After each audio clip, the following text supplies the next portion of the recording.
speaker box loud, hitting that stuff till you hearing that sound.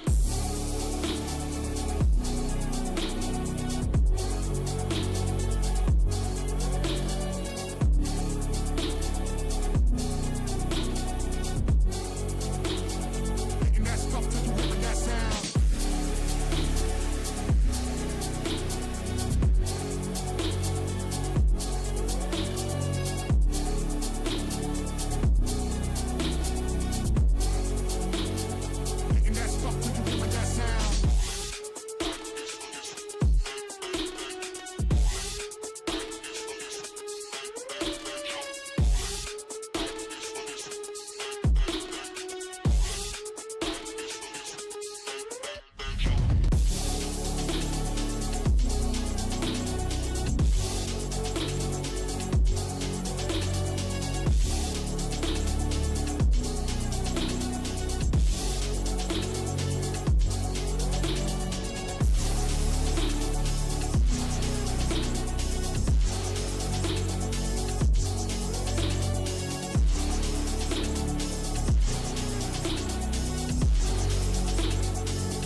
Get the speaker box loud, hitting that stuff till you hearing that sound.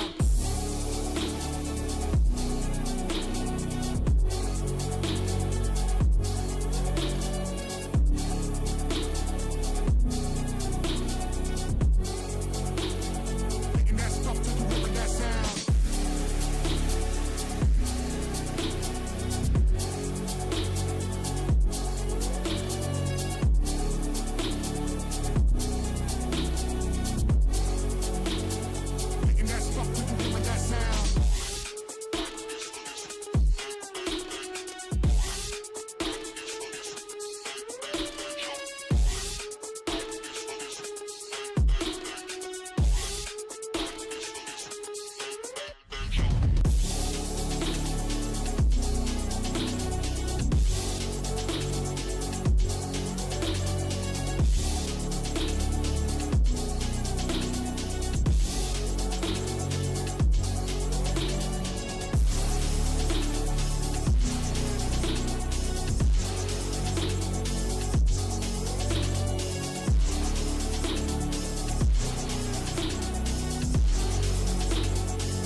Get the speaker box loud, hitting that stuff till you hearing that sound.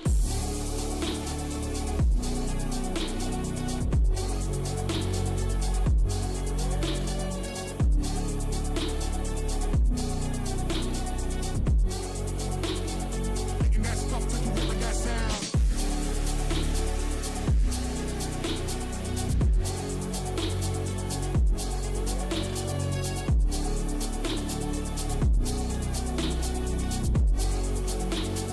Hitting that stuff till you hearing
Hello, everyone. Welcome to day 4 or day 1 of the second act of Vertical Blue 2023 by Garmin.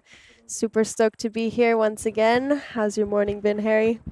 Yeah, good. Actually, the break caused me to have a bit of a lapse of concentration. So good to be back and organised. Took a little bit longer this morning, but yeah, happy to be here.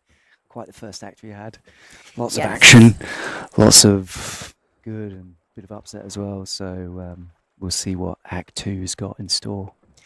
Yes, exactly. So a little bit of a recap for Act 1. We had 2 world records. The first done by Arnaud Géraud of France, and he performed a 122-meter dive in constant weight bifins.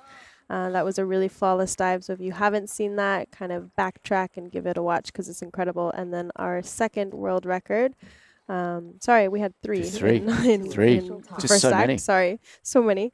The second 2, however, were done by the same person, Alexei Molchanov. And those were also very, very incredible to a depth of 133 meters each, the first in free immersion and the second in constant weight with the monofin. Yeah, he's unstoppable, isn't he? So great to see that, and also great to see a lot of the other athletes picking up continental records all over the board, and we had a lot of national records too. So the level is high. Yes. It's been great to see. Yes, exactly. It was also a little bit of intense first act because we did have quite a few blackouts. I believe the running total was around 20. We did a little recap video with Francesca for the wrap up of the first act. You guys can check that out to get the exact numbers. That's also on the Vertical Blue YouTube, part of the VB series for this year. And now we have our first diver of today, Afa. Afa Zhang. Yeah, he's getting coached by Hanako this morning. And he's going for, 88 meters free immersion. Come on, Afa.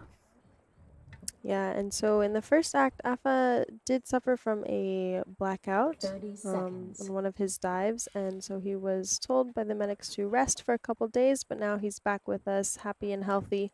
He was checked this morning thoroughly for the medics and cleared to dive, so we're excited to see how he performs this time. What do you think about coming back into the competition zone after a blackout, Harry? Yeah, I mean, it can be hard, can't it? I think you have to take a good assessment of your dive and see what went wrong, and try and be as sort of methodical about the changes you need to make. But it can be tricky, of course, because it's always going to be in the back of your head now. If you're going for that limit again, then maybe you're going to feel like, okay, maybe something's up, and yeah, it can be a little bit hard. But these guys are all really focused, aren't they? And so a lot of people have a lot of different techniques for overcoming that mental side of it, mental stress. So yeah, agreed. Yeah, so we're seeing Afa have nice, steady, relaxed pulls.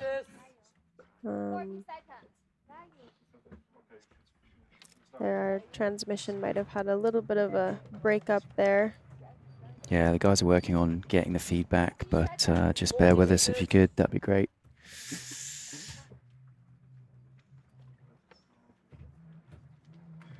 It's at 50 meters now. It's good. It's quite slow, but relaxed. Relaxed, I think.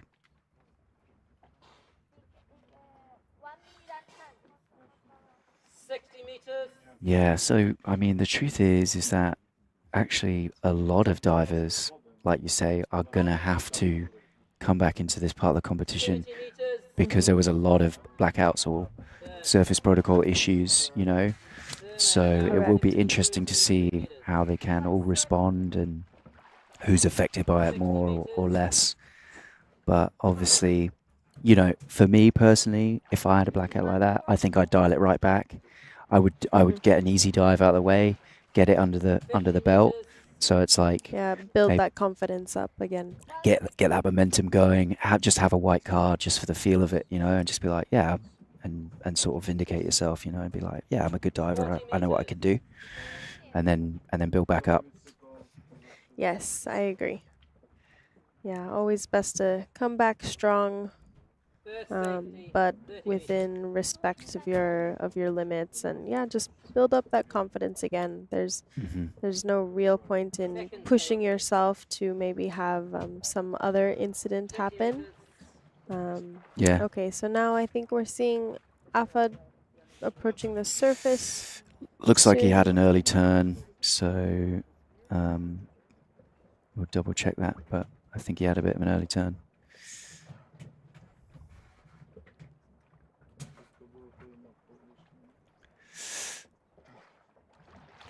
Yeah. Okay, there he is. Good Yeah. breathing. Great protocol, yeah. I think he's just had an early turn, hasn't he? So he's good.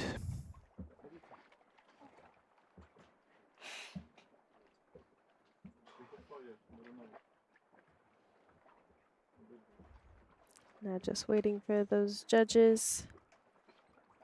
Yeah, okay, Yeah. so we see Afa with a yellow card. Good start. It's not red. Yes, yes, exactly. Not red. We're Still off to a good on one. the right track. Yeah. Exactly, yeah. So as we've been saying, when you do an early turn, that just results in a yellow card. It's not a disqualification or anything. So you will still, the athletes will be allotted points for that dive. They will just be less the certain amount of meters that they didn't make, +1 for not bringing the tag, or -1 extra for not bringing the tag. Yeah, exactly right. And, you know, there have been other athletes who have turned early, but then they've just pulled up. So they'll get a red card for pulling. You know, a lot of athletes, if they miss the dive, they'll just turn around and just save themselves, especially in CNF, I'd say. They want to Yes. expend the energy, and they'll just, yeah, they won't complete the dive. They'll take the red card. Yeah, exactly. We've saw that a couple times in the Act 1, especially by Alex Linus and Stefan Randing, also the first one. We saw them pulling up the line after their touchdown from CNF or wherever they turned, just to save all that extra energy, especially if it's a discipline that you have a sole focus in. That's very, very common. You want to have yourself as fresh as possible before the dive. Save yourself. Okay, so here we see the lineup. We have a little bit less athletes per session today. That's usually how we see it at the beginning sessions of an act. But should be some really interesting dives. We have a lot of CNF today, as well as a lot of constant weight. Actually, we do have quite an even mix around the board. There's a lot of CNF in the third session as well, actually. So yes. I think overall we'll see a lot of CNF today. Yeah. Yes, yes, which I'm very excited for. And then in this act, we Yeah. have 2 national records. Just 2. Attempts. So next we've got Alice Modolo of France. Great to see her on the platform. She was DNS in the first Yes. first session. Yes, So, she yeah. was. Nice to see her this morning doing constant weight, which she loves. She was a world record holder in bifins. Yeah, she has very beautiful technique in both mono and bifins. She also very much loves shooting here around the blue hole. She's been doing a couple like video shoots. And yeah, some of the content has come out absolutely amazing during the low tide sessions. So yeah, a little bit of pre-comp playing around, getting that content for the sponsors and everything.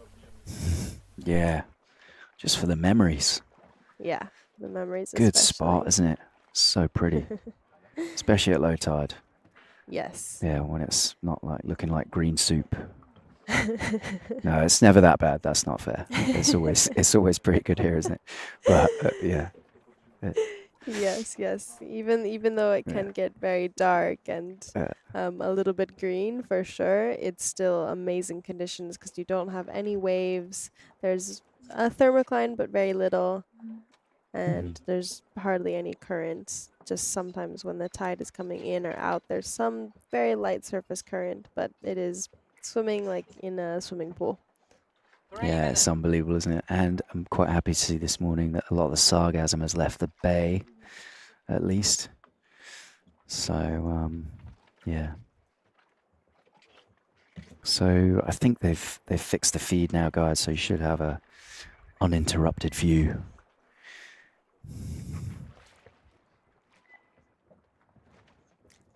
Yes. So Alice actually was a dentist Yes. before she became a world champion freediver. And you know, I think she loves to talk about making that transition. You know, she just picked up something totally different and completely fell in love with freediving. And her approach to it, she puts a lot of emphasis in her training on the mental aspect of freediving and flexibility. That is where the core of her kind of prowess comes from. She's very flexible, and she's done a lot of meditation and like mindfulness and stuff like that, which I think is great. Yeah, she is a very methodic diver, and it definitely shows in her technique and everything, her flexibility when she goes into that arrow position. And especially with monofin, you do kind of have a full body movement, not in the way that you would see no fins, but you do have a large undulation with your hips, a bending of your knees, and overall thoracic cavity in order to use some of those muscles to have a proper monofin technique. So she displays that very, very well. I'm very excited to see this dive.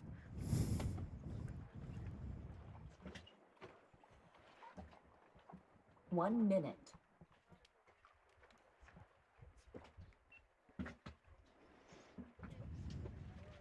So the laying flat position is one of the most oh my goodness, I cannot speak this morning. Still, Yes, warm-up it exercises. it is one of the most relaxing positions you can do for your breathe up. You can kind of just feel the water around you and literally be 30 floated seconds. by the water, because most of the athletes choose to wear a wetsuit, or you can also see Alice is having a neck pillow. So in freediving, the number one like key important part in my opinion, I and then agree. followed by equalization and your breathing and everything. So yeah, that's basically And- why many athletes choose to do this position. 3. Yeah. Also, sometimes you get a bit less hydrostatic pressure on the. Did you say that? I think you did. 4, Yeah. 5, 6, On the Yeah. thorax, 8. so you Yeah, get that so- really deep breath Exactly, you can. there. Just so smooth. The entry into the water, just really nice. So interesting for me. Alice has announced 85 today. She announced 102 in the Mhm. first act, and she was DNS. So I hope there's Yes. maybe she had something going on, and she's just dialed it back to make sure, you know, maybe she just wants to start in the right way. Maybe she's been paying attention to the competition and be like, okay, divers are having a bit of trouble. I'm going to use my wisdom, Yes. dial it back a bit, and, you know, go for a this is an easy dive for her, I think. Yes, I would fully agree with that. We've seen her do this plenty of times in training, and yeah, like you said, she did announce a much bigger number, past 100.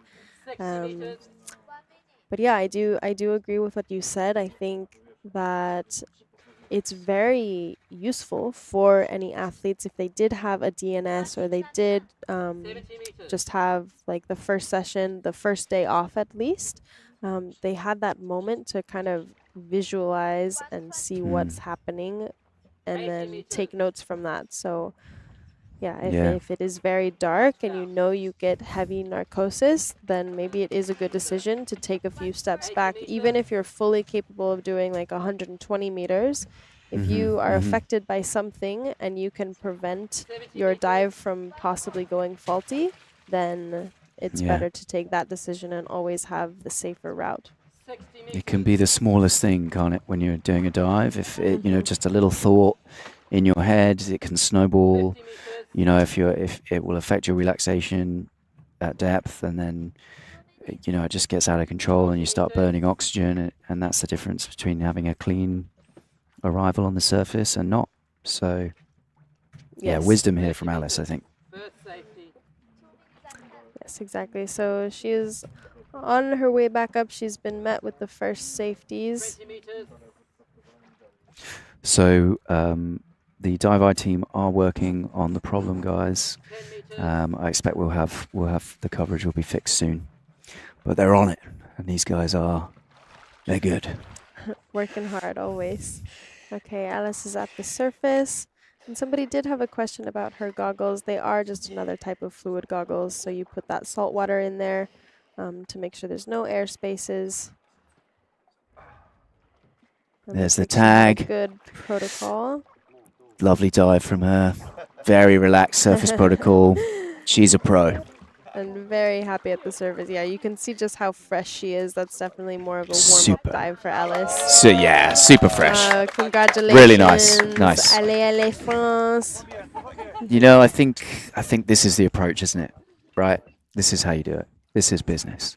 You come in, you get it done, right? You get your white card, you feel it out, you get used to the conditions, and then, yeah, professionally done.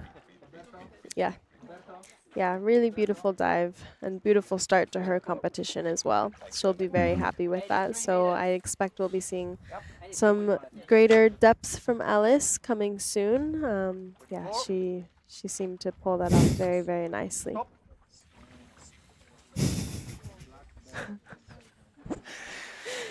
We're Yeah, enjoying so- some of these comments, guys. Are quite funny, but they're working on it. We're going to get back to the feed soon enough. Yeah, great work from Alice. Good dive. We like that. Starting us off in the right direction.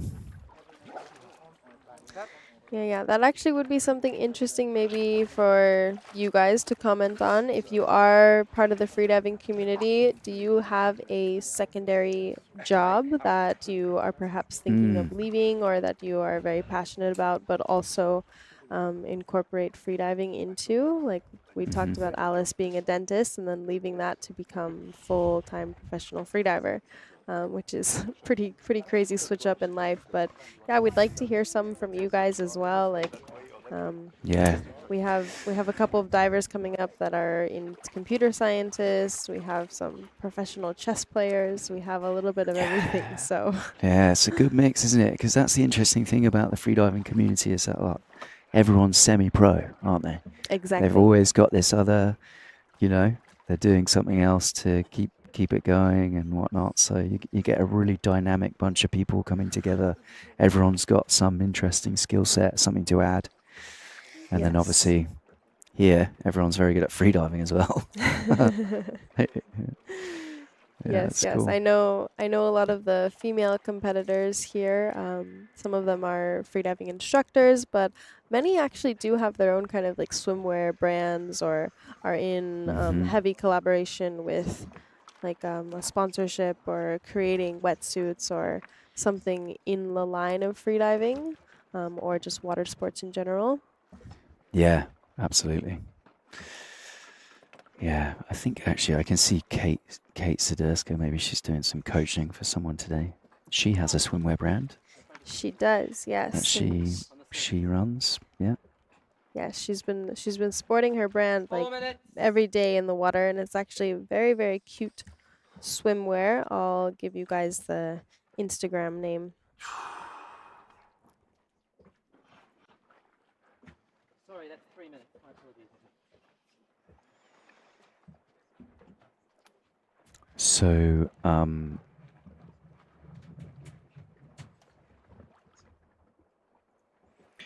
yeah, so actually Roberto Guzman is a very, very good chess player. But we'll get to that when he's diving. Yeah, we'll touch on that a little bit more.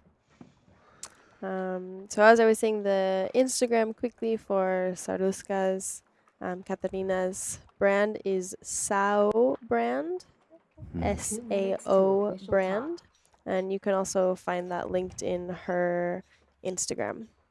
But very cute bikinis if any of you are interested. Also, Shaika Eckerman has her own brand, and she works with a company that does kind of like sand cloth towels. Super, super comfortable to bring with you to the beach and everything. So yeah, if you guys want to support any of the athletes, check out their Instagrams, find them on all the socials, and see what other 1 projects minute, they're 30 into, because it seconds. is pretty interesting what these guys get into. Yeah, got to diversify. Yes. So some of you guys getting back to us about the, you know, leaving your jobs for free diving. My advice would be maybe keep one foot in the pond and then I one foot in agree. the free diving world. I think it's making the full jump is hard. So yeah, do both if you can. Yes, yes, yes. Yeah. Yeah, until the sport becomes much bigger, I think if you're looking to make more money, definitely keep one foot in the one hand in the cookie jar, and Yeah. then but have Yeah, yeah, freediving yeah. like as your number one hobby. However, there are incredible 30 ways seconds.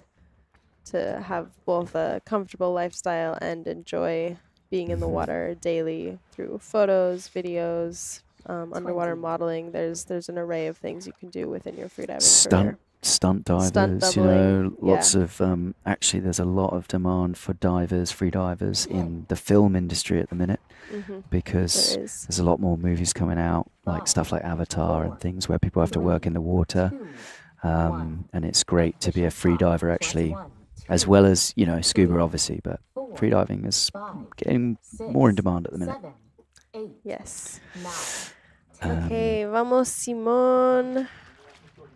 Yeah, vamos Simon. Building on his free immersion, he did 81 in the first session, right? Yes, he did. And the national record is 85. We looked up, correct? Yeah, So yeah. he's getting close to that. He's chasing it. He is. There was a good question I saw a little earlier, I think. Oh yeah, when they black out underwater, how do they not swallow water and drown? Good question. So actually, this is part of your mammalian dive reflex, right? So this is why we always, as instructors at freediving, we'll always encourage you to remove your snorkel from your mouth when you dive, because if you leave it in and you black out, that snorkel becomes a funnel, and it's going to funnel the whole ocean into your lungs. But if you take it out and you black out underwater, your jaw will clamp shut, and you will not reopen your mouth to breathe until your body has these sensors around your eyes and sort of on your eyelids that you're back in the contact with air, and then when it feels that, your mouth will reopen. 70 meters. Yeah. It's Yeah. basically a signal to your brain that you're okay to breathe, but until you get those signals, and sometimes it can take like a couple seconds usually, but until you get those, you will stay with like a closed glottis and like kind of locked jaw. 80 meters. It's like a natural. Yeah. And you'll see actually the safety divers in anticipation of that, regardless of whether or not the diver's mouth is open. The protocol now is to breathe into the nose. So they do rescue breaths into the nose when they're resuscitating the divers if they've had a blackout. Yes. And it's just the best way to go. Smaller area. You know, you can get more pressure, and actually, 50 meters. you want to put it in the nose. So. Yeah, and there is some cases that your mouth could open. So the safeties they also have a very specific protocol of how to bring somebody up to the surface, which is essentially just covering the airways. Most athletes have the nose clip or a mask on, so you'll just have to create a seal with the mouth just to be 100% that no water escapes into their airspaces. 20 meters. Okay, so Simon is now, He's hit the bottom, so he's on the way back up, that's for sure. yeah, he's approaching, and I believe there was a safety diver assistant from what I heard, but we'll verify that in a second.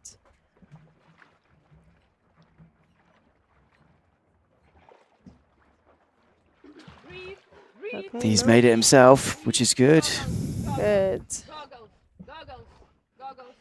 Breathe, breathe, breathe, breathe, breathe, breathe, breathe, breathe, breathe. Yes, come on, Simon. Time, I'm okay. I'm okay. Breathe, breathe, breathe, breathe. That's it, that's it. Keep yourself up. Breathe, breathe. He's done it. Okay, some excellent coaching by Katarina. Fantastic. Dragged him through it. Hmm.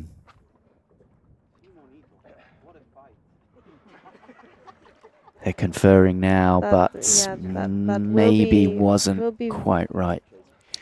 Right on the edge. Yeah, we'll be very close. But yeah, what a good fight from Simon. Yeah, great fight all the Still- same. He pulled through. Still awaiting the results. They're conferring quite a bit, so He might have just had a Little- bit of a dip, maybe. yeah, Maybe just- possibly. Oh, he's so okay. close, Simon. Yeah, so So, should we find out- unfortunately, What was the call there? What was the? Next up, 80 meters, 80.5. Not time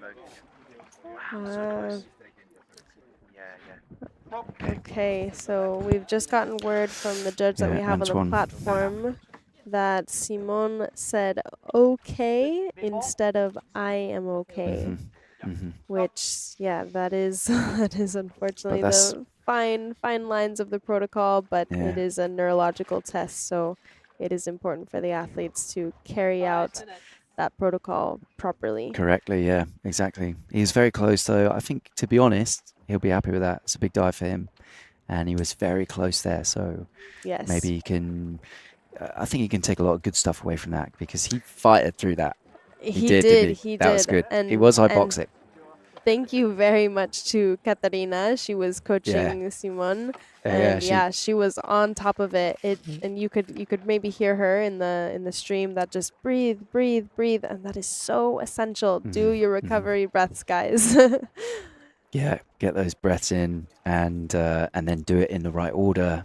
Yeah, just missed it. He'll get it. He'll get Yes, it. exactly. Muy bien, Simon. So, question on the counter ballast here. So, actually, if a diver had a really deep blackout, let's say they're beyond where the deep safety can get them, they'll drop the counter ballast on the back, and that thing will drop at about 1 meter a second. But then they'll have safety divers on top pulling the rope, Pulling as well. and you get about 2 meters a second. So if someone's at 60 meters, then 30 seconds they're back up. And they're really quick on that as well. So, yeah, good question. Yes, and they're continuously working on ways to actually know when it's very necessary to drop the counterballast. We have seen it a couple times in big competitions, and as well as there's some athletes here that have experienced that during like some training dives. It's extremely helpful with the Diveye guys here and also the sonar that they have on the dive platform to know if there is an issue happening underwater where that is necessary. We have Yeah. seen a couple deep in this competition so far, but not to the point of needing the Yeah. counterballast dropping. Yeah. It is something more rare, because Very rare.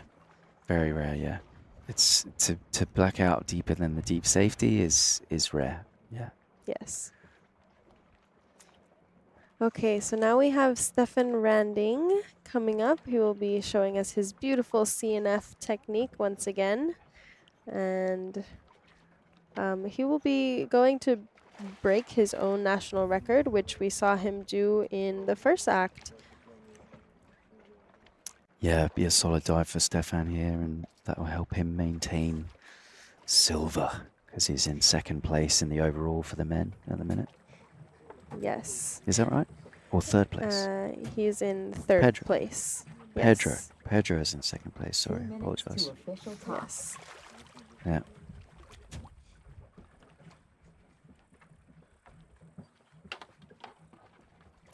Yeah, so we do have some of the overall standings right now. However, it's a little bit early still in the game to really know if that will signify the actual results.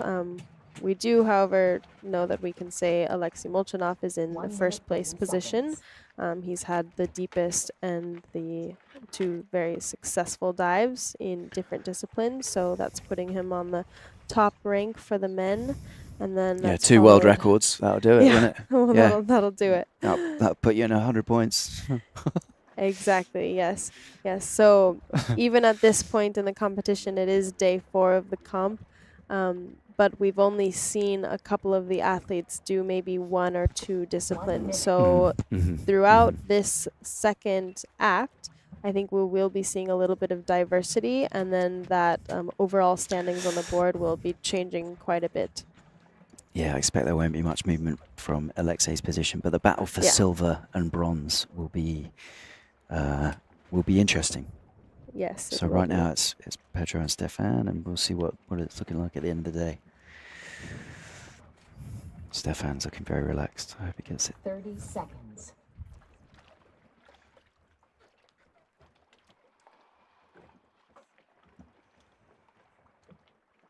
20.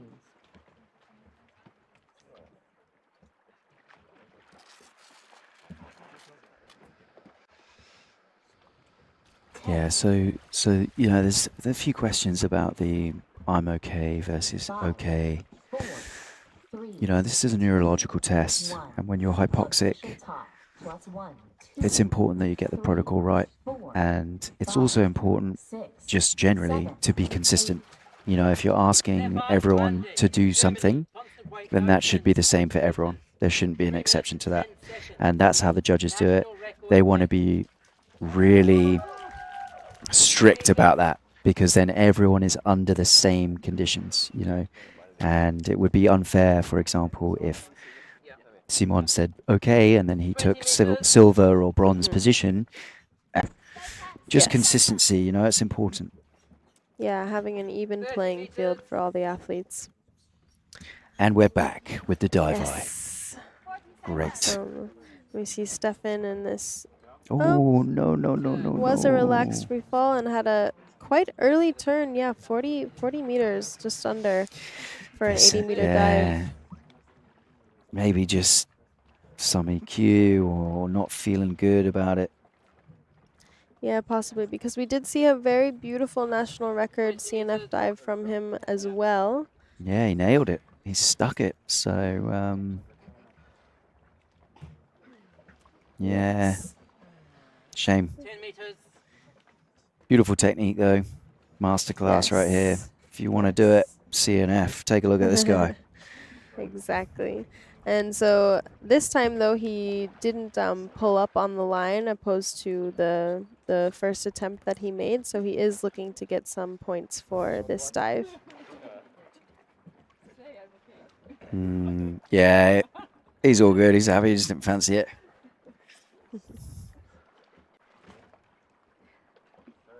Okay, and it's a red card, so... Pulling. Yeah. Pulling, huh? Yeah, so I guess he pulled a couple more times. Yeah, he I would have pulled missed. twice at the bottom. But to be honest, it doesn't make a difference. He's already posted a much higher CNF. So even if he did pick up the points, they'd be swallowed up by his bigger performance yesterday. So for him, yeah, he's not going to care about that.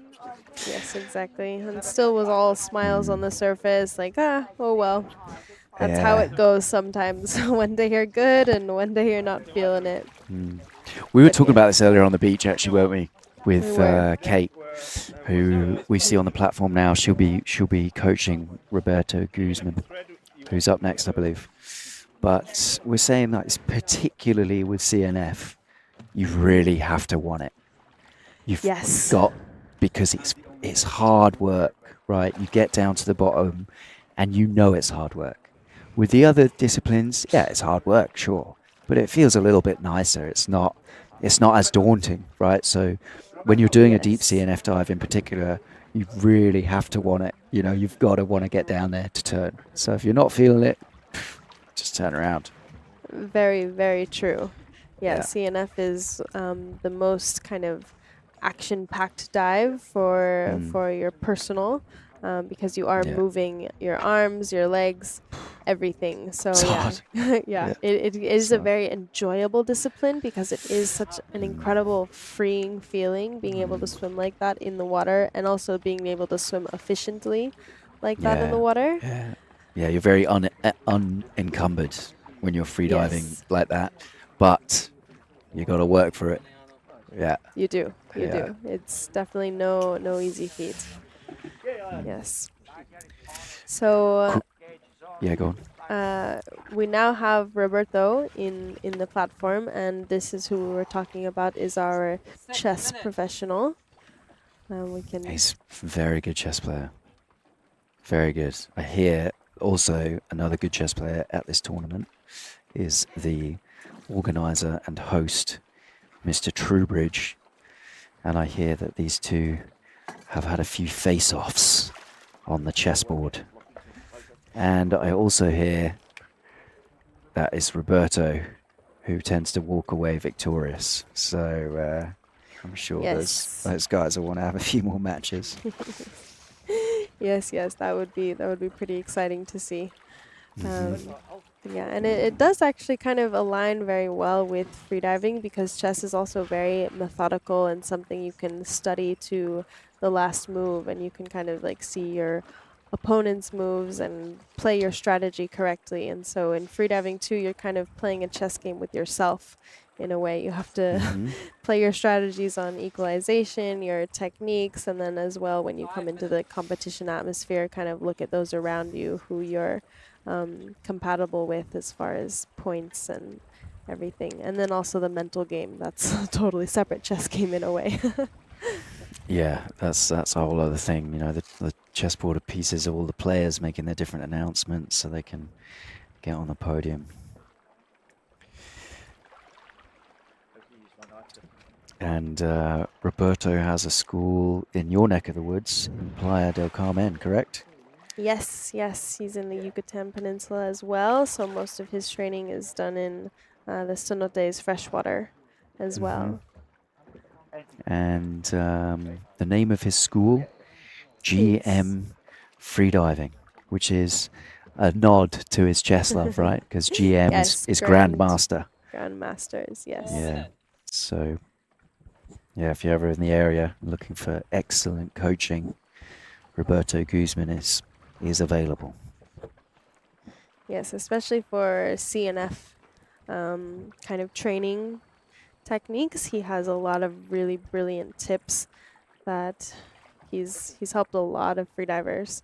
For the Azul competition that's local in the area of the Yucatan Peninsula, I know a lot of come for his advice as far as their first time no fins attempts.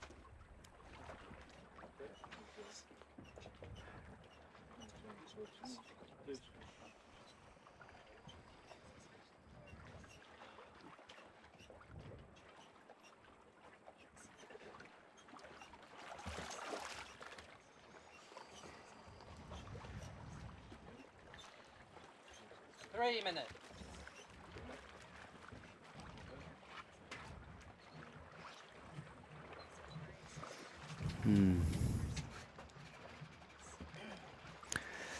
So, just on world records, Alexei Molchanov has the world record in free immersion. He also has the world record in constant weight with a monofin.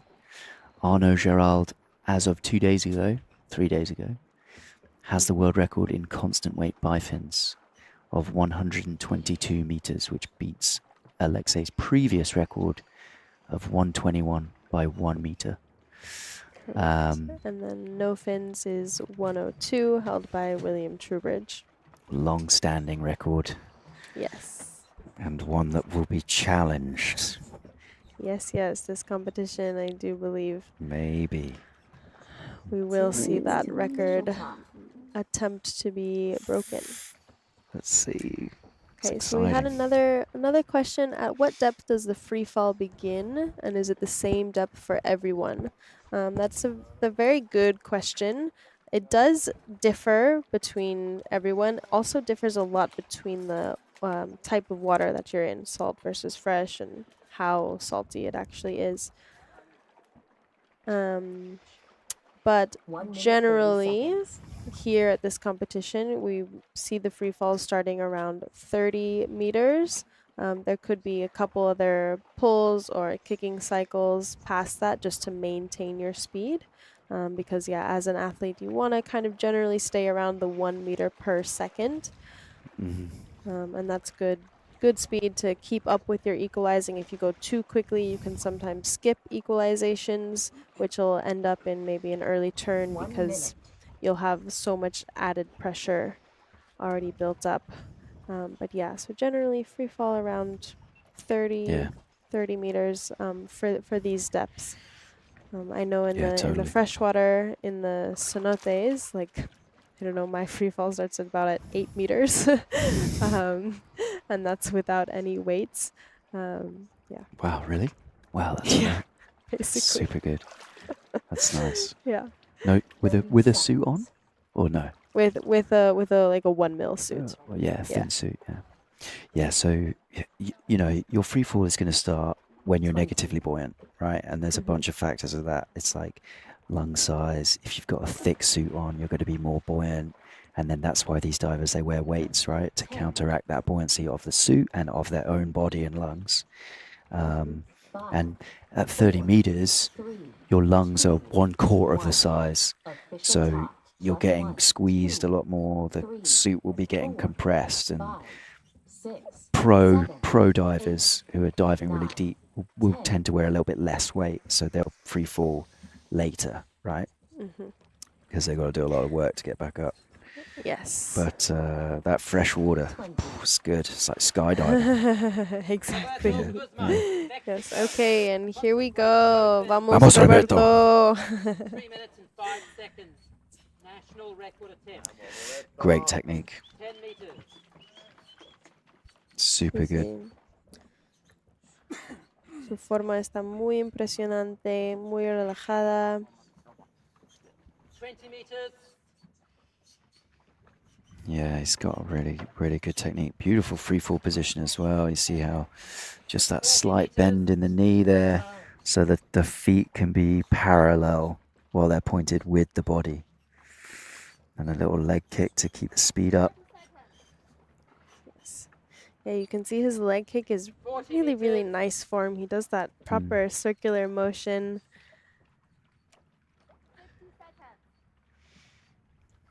Yeah, looks good, doesn't he?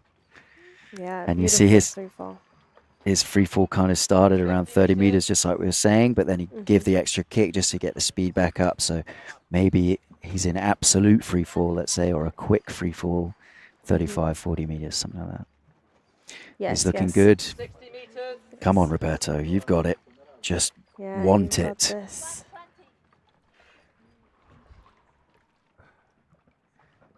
Okay, Just just now approaching. Oh, okay, and we do have an early turn.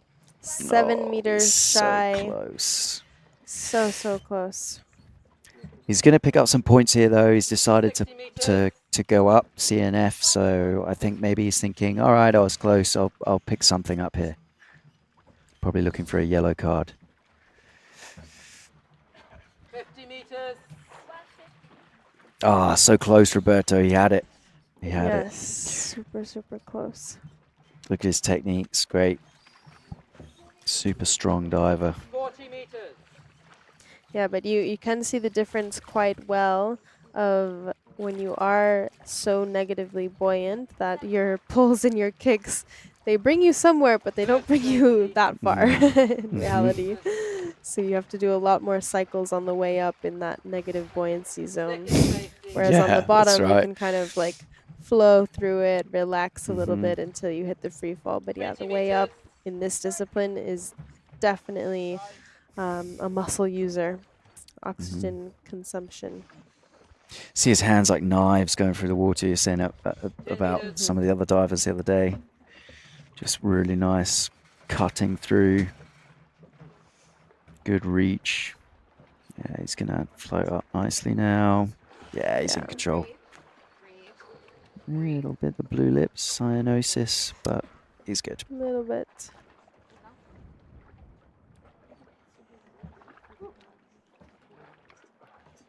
Solid dive.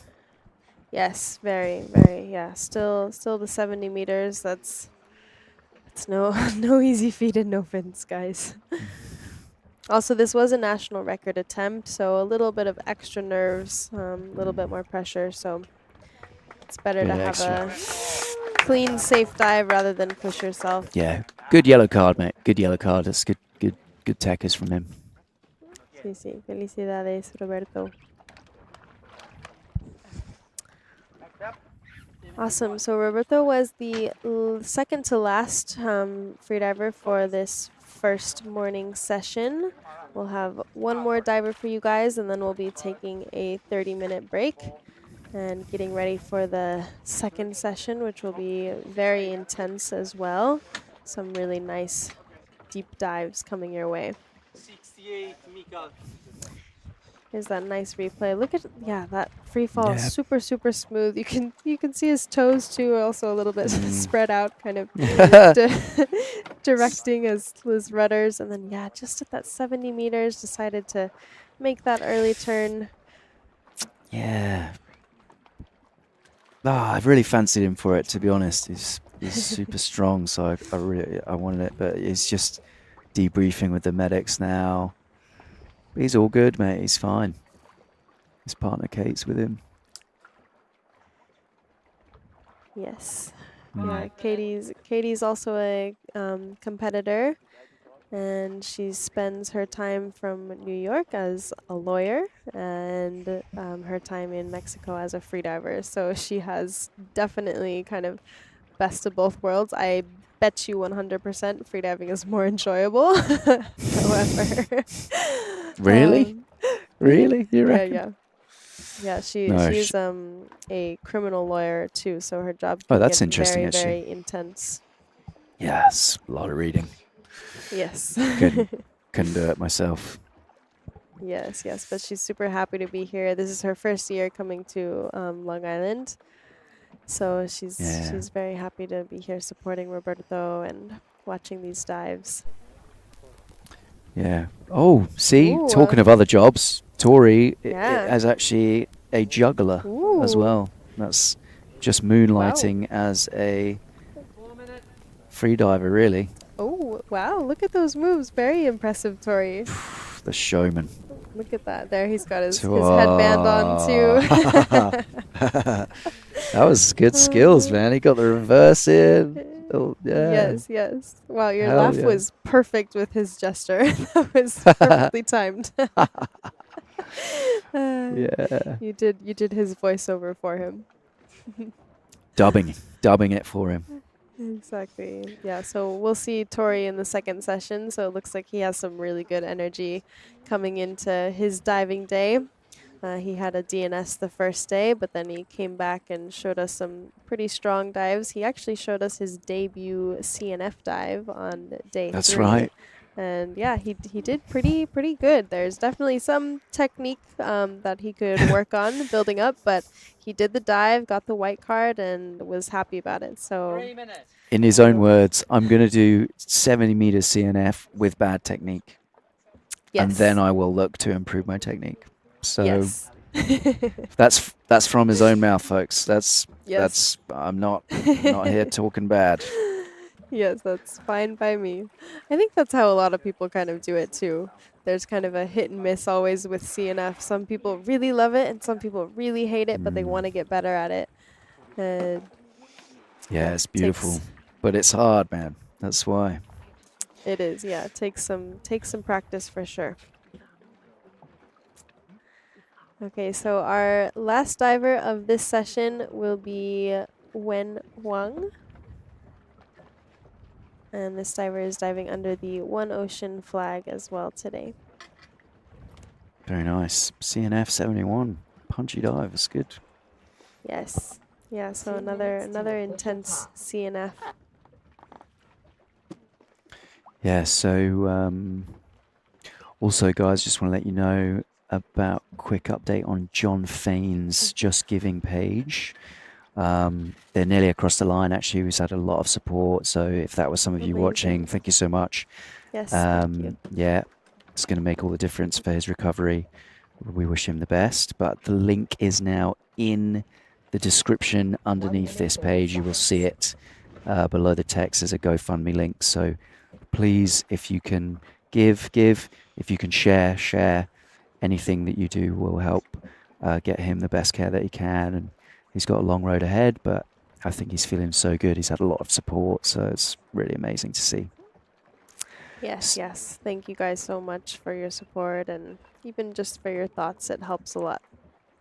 Speaks volumes about the freediving community, I think. You know, it is, It does. like you said, it's a big family. You know, everyone knows each other or know of each other. So it's really amazing when something like that happens and everyone rallies around it. And yeah, it's been really nice to see that response. And, you know, I wish you all the best. It's really nice. Yes, I totally agree. Okay, wow. So we're seeing some more beautiful CNF form. Pretty quick, consistent descent. Yeah, quick I off the bat, win. actually. Quick, and with a bit of a dolphin kick on the feet too, which I quite like to see. There's a lot more divers are using that at the minute, which is cool. And you see a much earlier free fall actually for Wen than Roberto. Roberto was still kicking now, and then so like we were saying before, it's different for different divers, different dive plans. You know, Different everyone has a disciplines, yeah. exactly, yeah. Yeah, which I actually do think in CNF, your free fall is probably one of the later disciplines on average to happen. Because CNF, it is a little bit more difficult to get that momentum, whereas with free immersion, obviously you have those nice strong pulls that you can help glide through the water. Bifins, you have fins, obviously, and monofin is just super fast.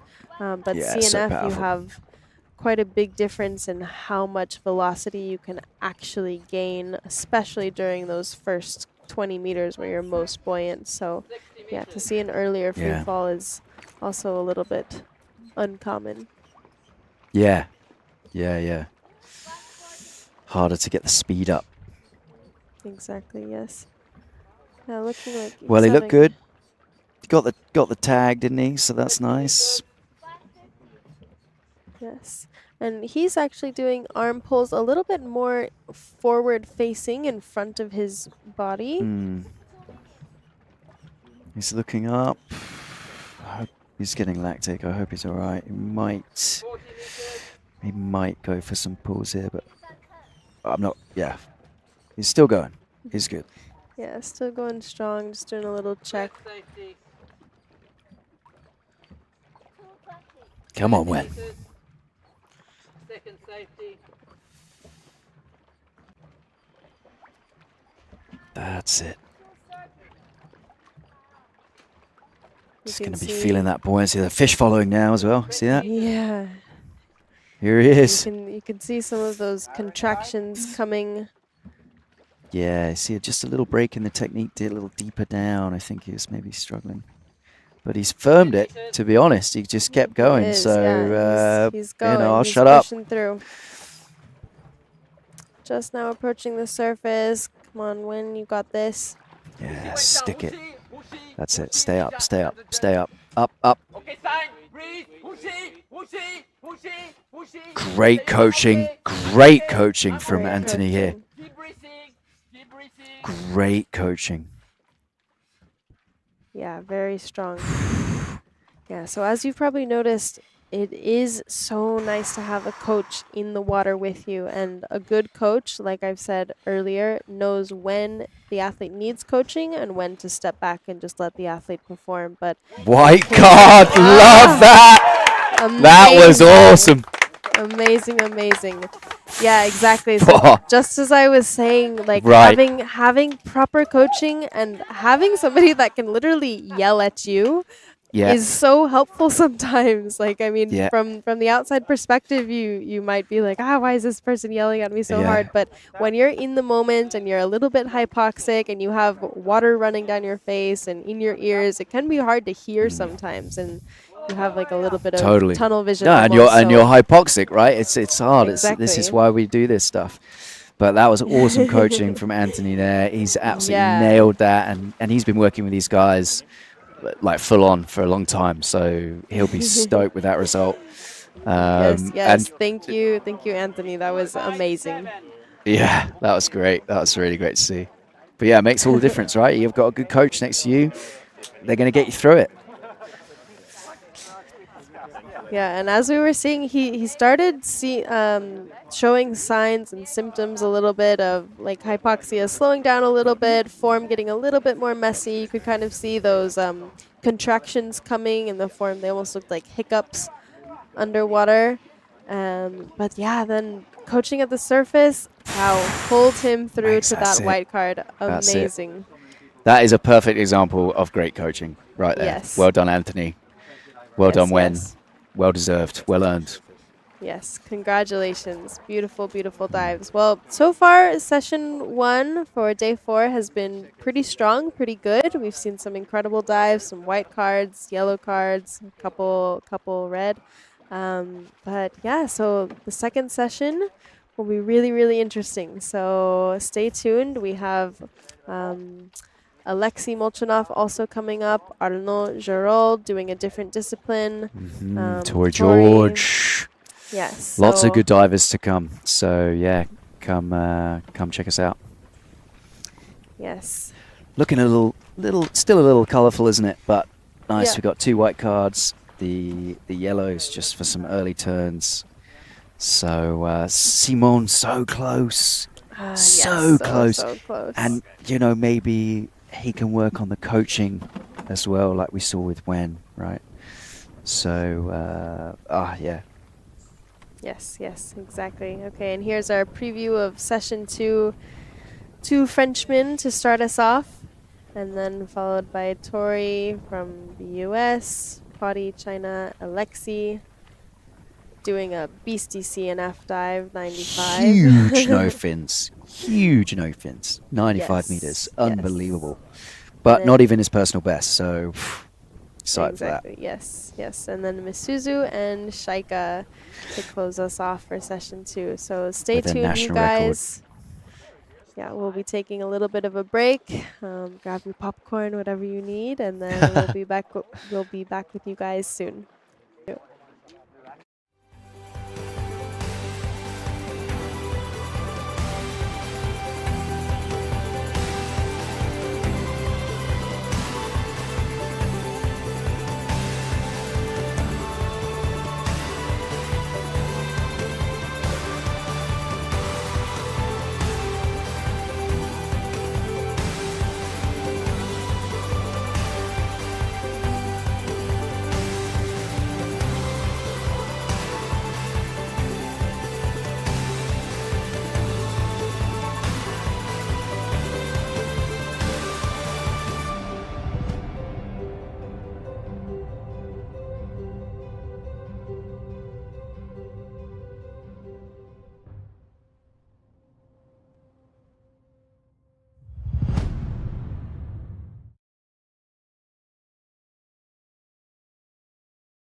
the speaker box loud, hitting that stuff till you hearing that sound.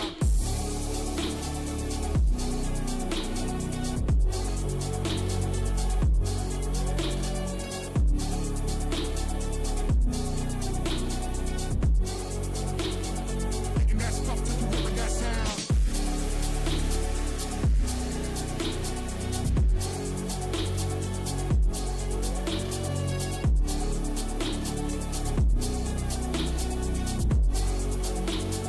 Hitting that stuff till you hearing that sound.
Yo, get the speaker box loud, hitting that stuff till you hearing that sound.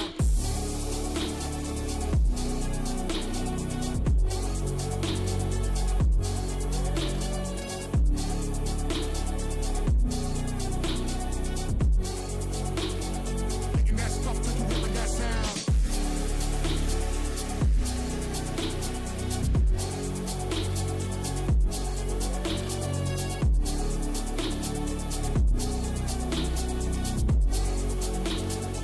Hitting that stuff till you hearing that sound.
Yo, get the speaker box loud, hitting that stuff till you hearing that sound.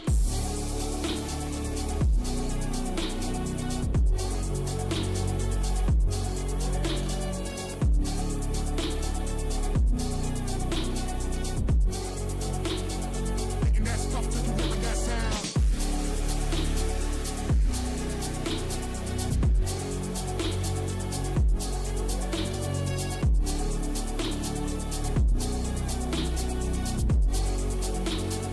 Hitting that stuff till you hearing that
speaker box loud, hitting that stuff till you hearing that sound.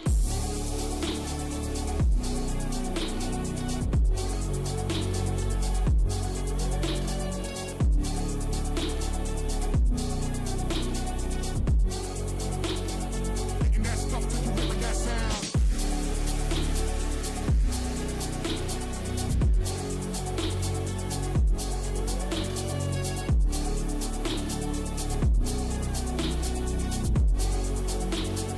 Hitting that stuff till you hearing that sound.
Yo, get the speaker box loud, hitting that stuff till you hearing that sound.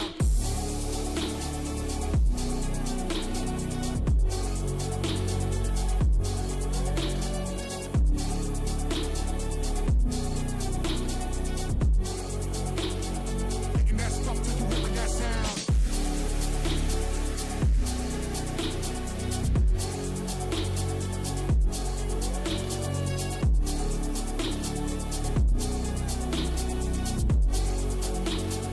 Hitting that stuff till you hearing that sound.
Yo, get the speaker box loud, hitting that stuff till you hearing that sound.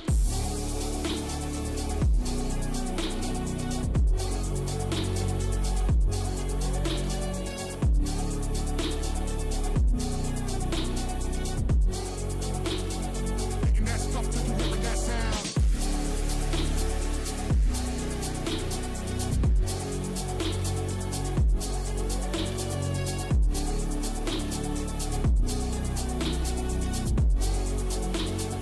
Hitting that stuff till you hearing that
the speaker box loud, hitting that stuff till you hearing that sound.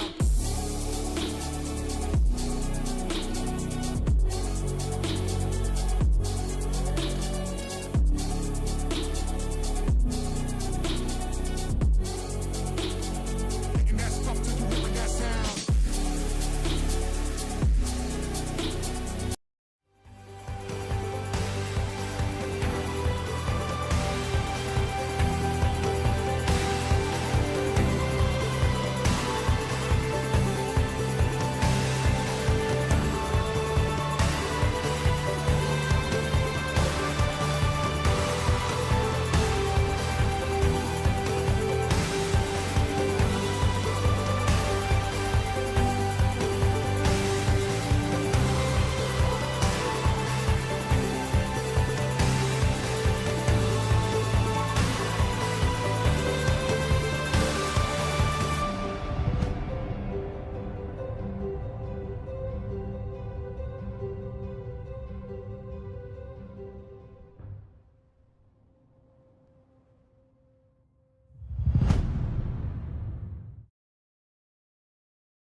Hey guys, welcome back to session 2 of day 4 of the tournament, and I'm joined by William Trubridge, who is the... Morning, Harry. Morning. How are you? How you doing?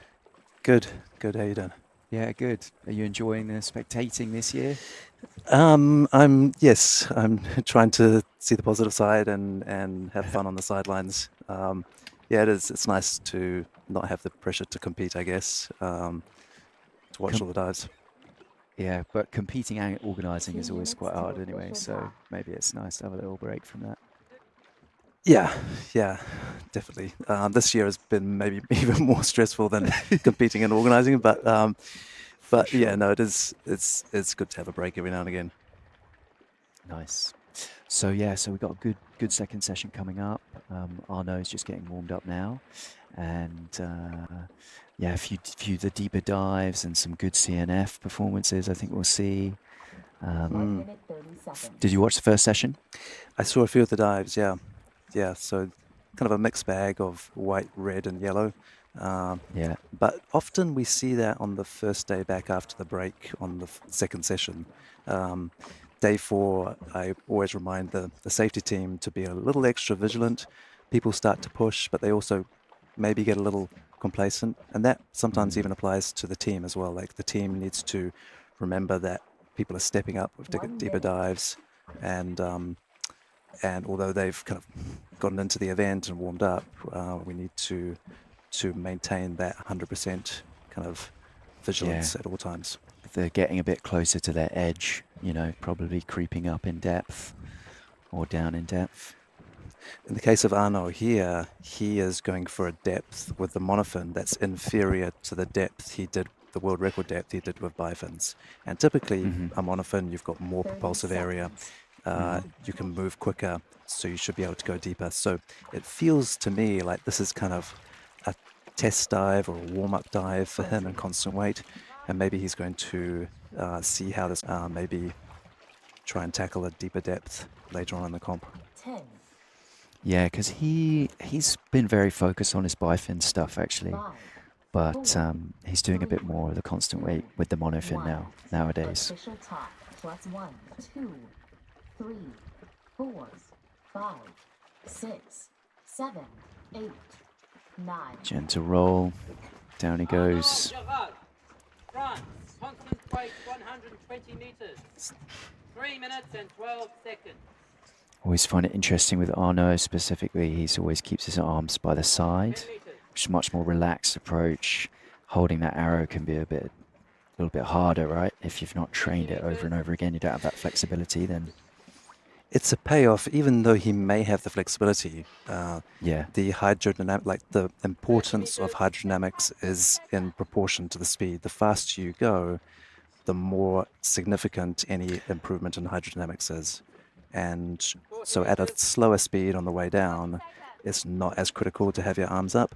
When he turns and starts to come back up faster, we might see him get into that arrow position because there it'll have a better payoff. Here, it seems like he's chosen the payoff of relaxation. right. So he's just going real slow in that first part of the dive, getting through the neutral buoyancy zone, positive buoyancy zone. Yeah. But he's already at 70 meters after a minute, so he's not hanging around. He's doing little flutter kicks just to assist his descent and maintain a good speed.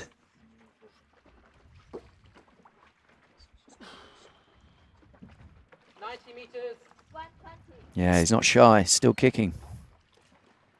Yeah, we see just every kind of 10 meters or so, he does a few little flutters, just maybe to accelerate back up, and then he'll lose the speed a little bit, but slowly.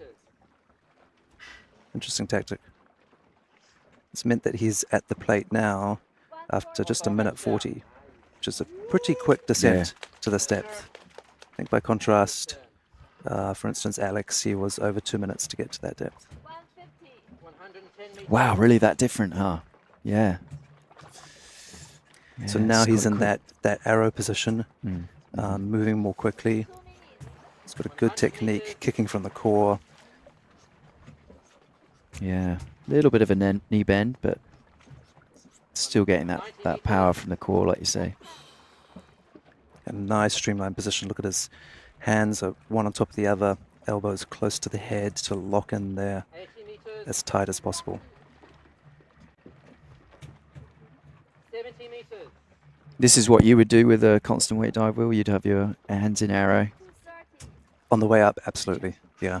Yeah. I don't think there are any divers who go to these kind of depths and kick up with their arms down. 50 meters. And with the arrow position, you see how his elbows are kind of 40 meters. just behind his head, but not fully locked behind it. Is that better, or what's the ideal situation? 30 meters. I think it'd be better to have them locked. And I think he did have them locked at first. Maybe he's just starting to relax them a little now, and also Yeah. putting his arms down just to drift the last 15 meters to the surface. 10 meters. He looks completely in control of this dive. I think we're going to see a very clean exit for him. Yeah. Nice. A little bit of cyanosis in the lips, but he's solid. Did he go to 120 meters, or did he just go and take out the trash? Yeah, Looks like- honestly, it's too easy, isn't it? But I mean, like you're saying, right? He did 122 meter bifins, okay, and Exactly. bifins is harder. Nice dive. Well done, White Omar. card. Beautiful. Bravo. Yeah, bifins you've got less muscle groups to deploy, and a smaller propulsive area. So it's always going to be more work to come back to the surface. Right. So it definitely looks like he was just feeling out constant. I haven't seen him do in training either a dive with the monofin since he got here. So having kind of gotten the bifins record on the bag, I feel like this is probably just his way of feeling out constant weight discipline and seeing what he might be capable of putting on top of that on his next dive. Yeah, it looked easy for him, didn't it? No coaching needed. Okay, great. So I think we're going to head over to the beach right now and hear from Elliot.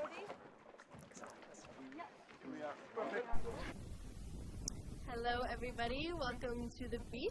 We just saw a beautiful dive from Arnaud Giraud. Congratulations. And I am here with Lainey. Hi. How are you doing today? I'm great. Good, good. Okay, so she has been here for a couple days and she's doing some very interesting studies for the freedivers. So we're going to get a little bit of the inside scoop of what her projects are, her personal background, what she's studying, and then, yeah, some of the findings and, yeah, kind of have a conversation about it. Sure.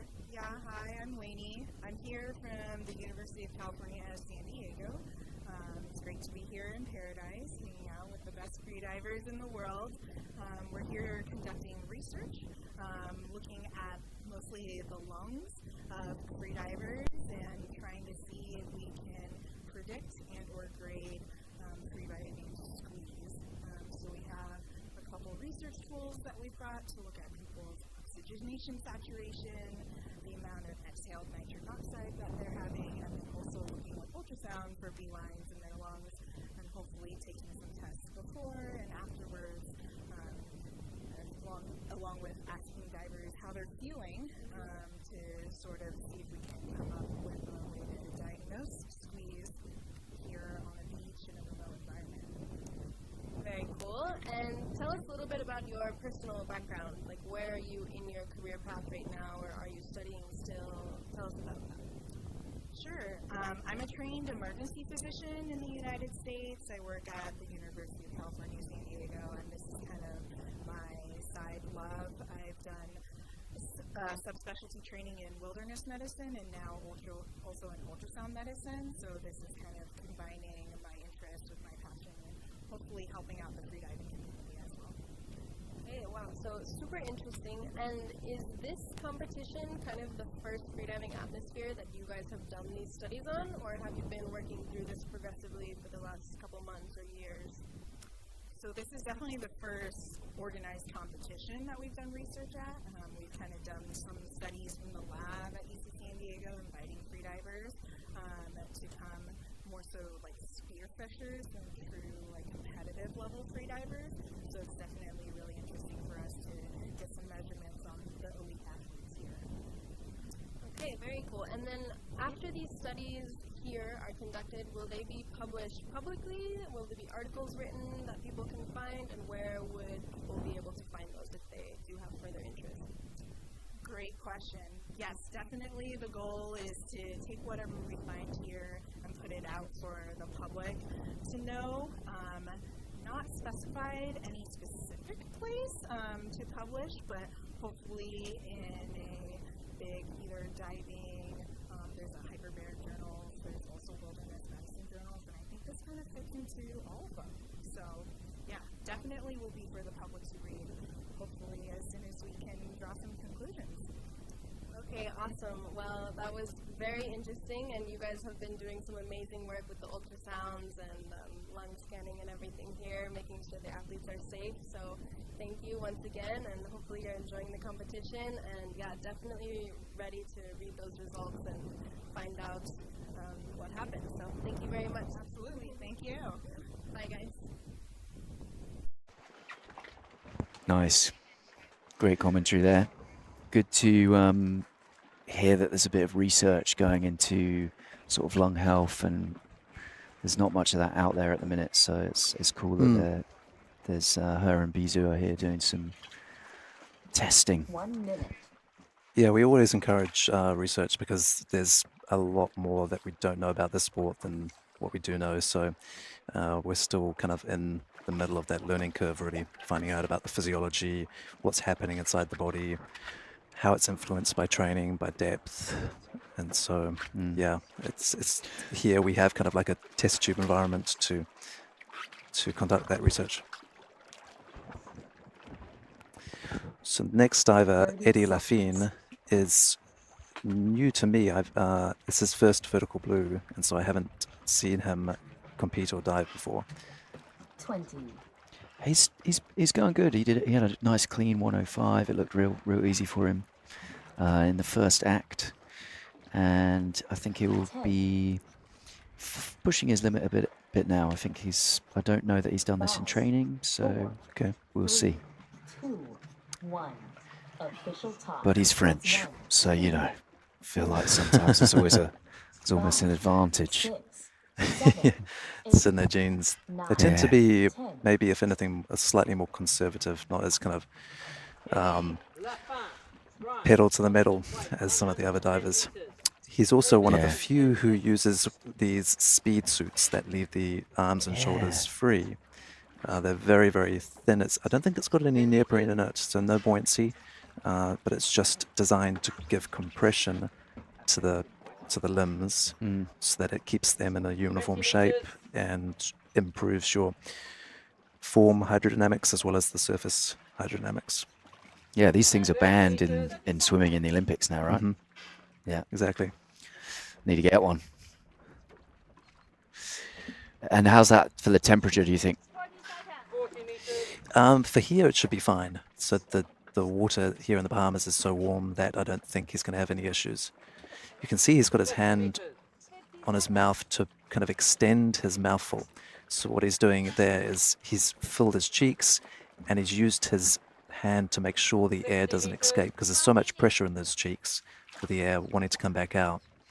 So that allows him to get through that first phase until the air in the cheeks compresses without losing any of that air out of the mouth. Thank you to Lily Crespi, by the way, who's answering some of your questions in the comments. Cheers, Lily. Thank you. Yeah. So, Eddie is making good time, 130 to 90 meters. So a bit slower than Arnaud. He's sort of more typical speed, about a meter a second in his descent. 100 meters. 140.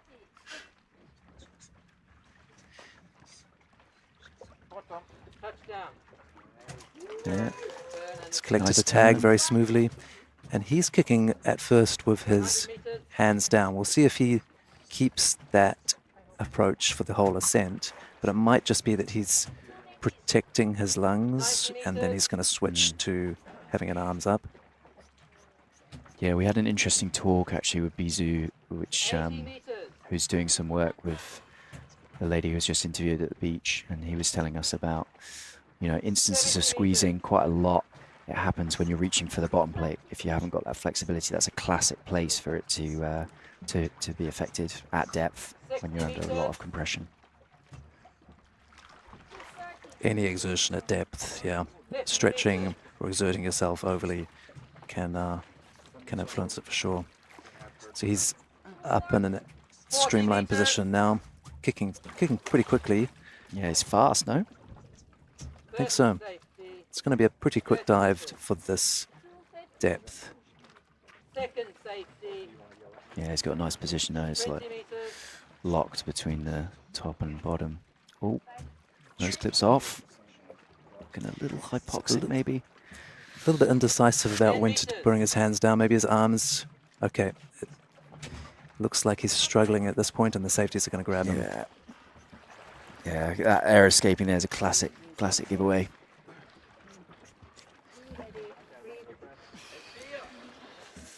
Safety are on him though. They're doing such a good job.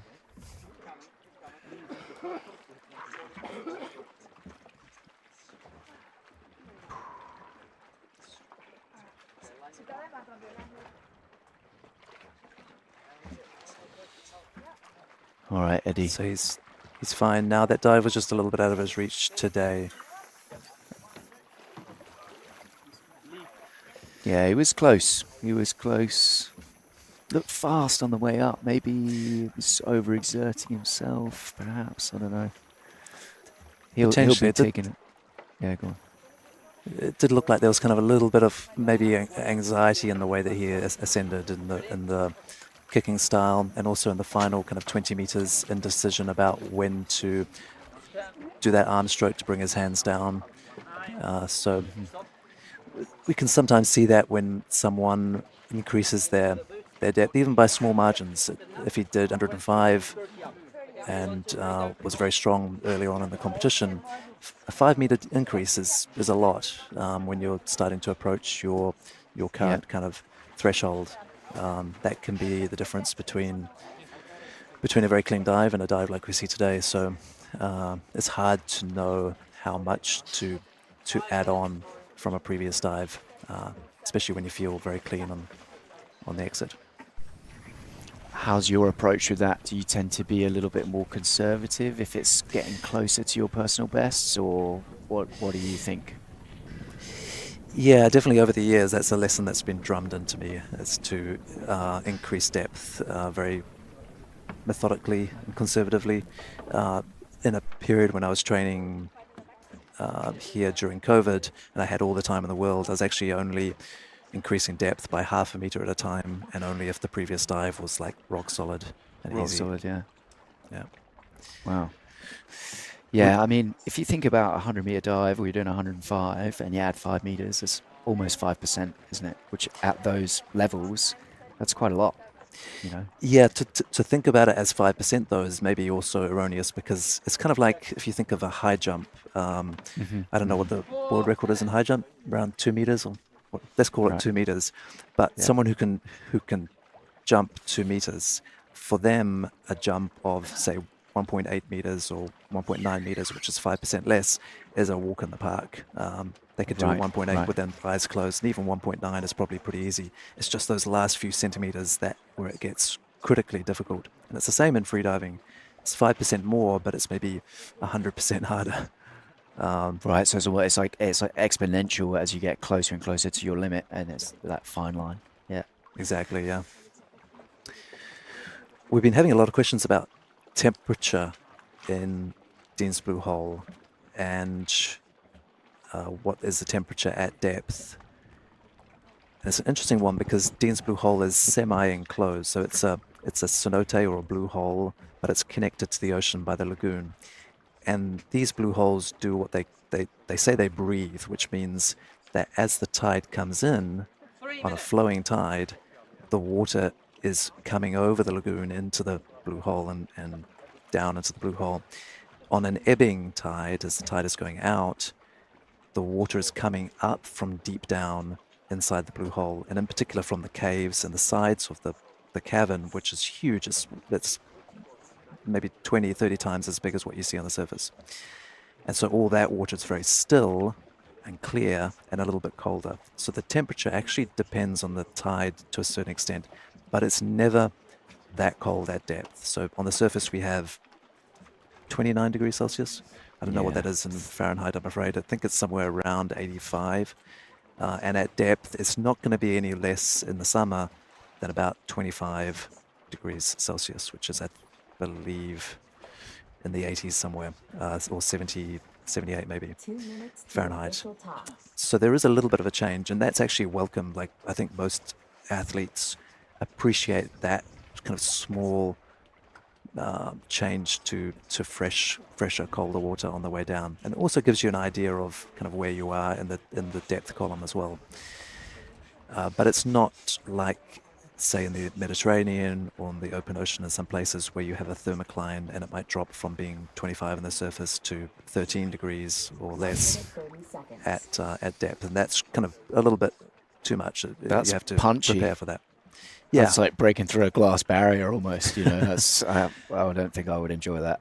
Yeah. it can be. I mean, it can also, you can embrace it and enjoy it to a certain extent, but it takes a little bit more to become accustomed to.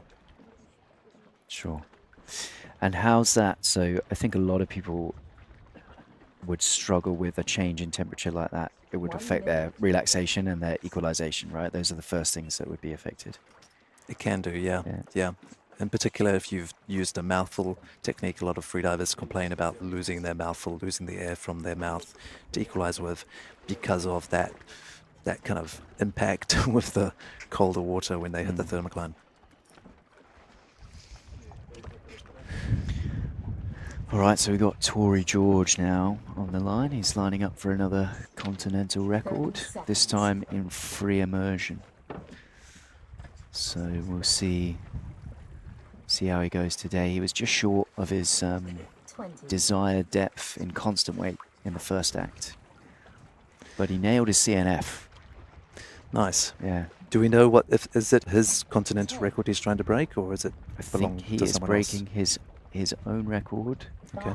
He set 106 in Pan Lao. His closest competitor would be Kurt Chambers, I believe, 105. 4, 5, But did you watch his CNF? 7. I didn't. No, I didn't. no Was it takeaways for strong? you. I apologise. I haven't been able to catch too many of the dives. No, I understand. Too busy. Yeah, I expect he'd probably do well from looking at some of your dives and improving his technique rather than the other way around, eh?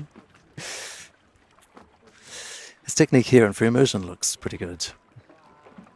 Nice consistent Yeah. pulls. Making good speed. A little bit of a foot kick with the rudders. Yeah, he's lengthening out his pulls now. A little bit faster at the beginning. 40 meters.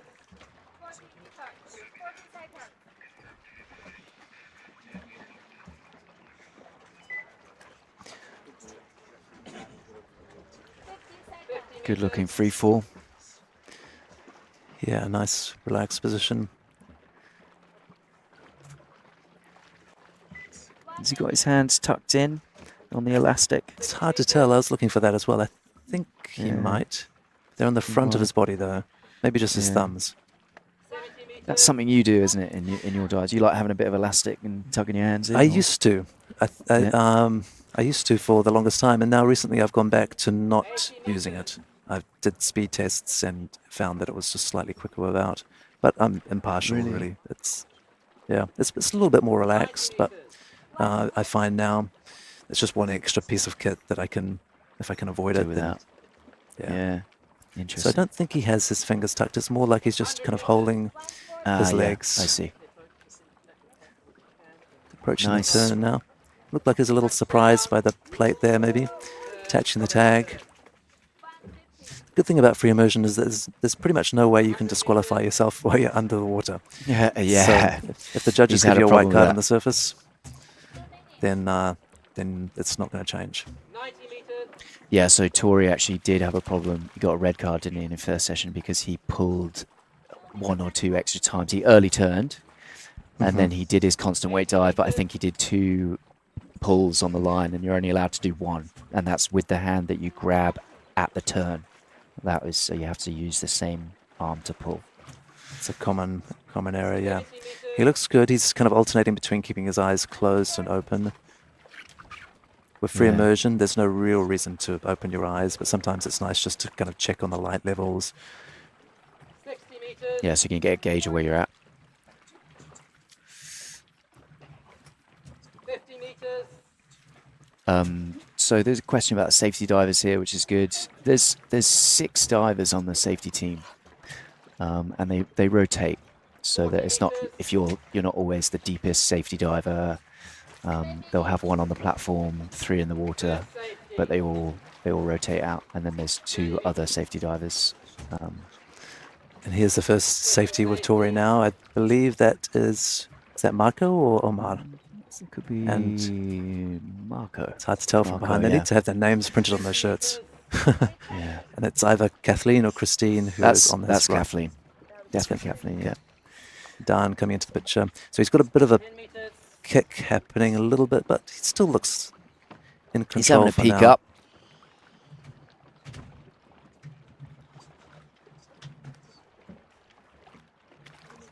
Lily Crespi is just on it with the comments. I'm loving it. Good answers. Say it. Nice story. That looked pretty clean Looked like to a very me. clear and clean protocol to me as well.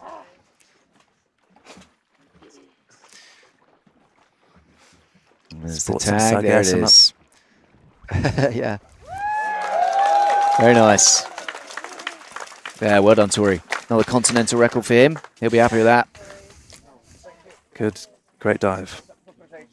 Yeah, strong.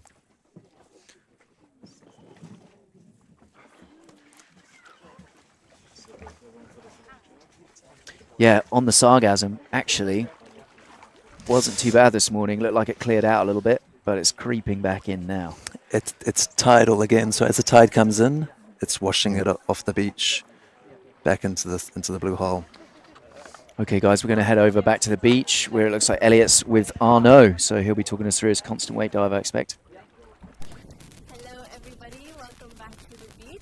I'm here with Arnaud Geron, and he just did a beautiful, beautiful dive. You want to tell us a little bit about how you felt with your constant weight? Yeah, it was a really nice dive in monofin. I didn't practice monofin until a long time ago, and it was funny to do a dive not really deep today, just to enjoy. The vibe was really perfect, not a lot of people, because now the competition is on the middle, and yeah, I was really surprised about the power of this discipline. It's so impressive. On the free fall, you feel like a rocket, and when you touch down, you come up, you just think, okay, slow down, because you want to push and go fastly, and you have your feet moving like that. And yeah, it was a beautiful sensation. It's important sometimes to do like not a shallow dive, but like a classic dive for enjoying. Very cool. Yeah, I would definitely say not a shallow dive. It's still very, very impressive what you just did. And yeah, so that is very interesting. You normally choose to do bifins, and that is your favorite discipline. So when did you try to make the decision to do constant weight? Were you planning on it for this competition? It was not planned. The plan was to do a deep dive in bifin, probably my world record of the first day. And after I decided to just take firm, because it doesn't make sense to push more for the moment. And it was just all the time I traveled with my monofin. In monofin, in Nice, it was I was 20 years old or 19, probably 20. It was so cold. It was a bit fresh because it was in Mediterranean Sea, and I did my first narcosis in the bottom, but the protocol was really fresh, and I knew it was my future life, and I knew I potential to do deeper and deeper. And after that, I just focus in bifin because I like this discipline, and I forget a bit monofin. And now I try to back up my first love. Okay, very cool. And then just wrap up your plans after this competition. You are going to Roatan next? Yeah, next step is Roatan for the World Championship.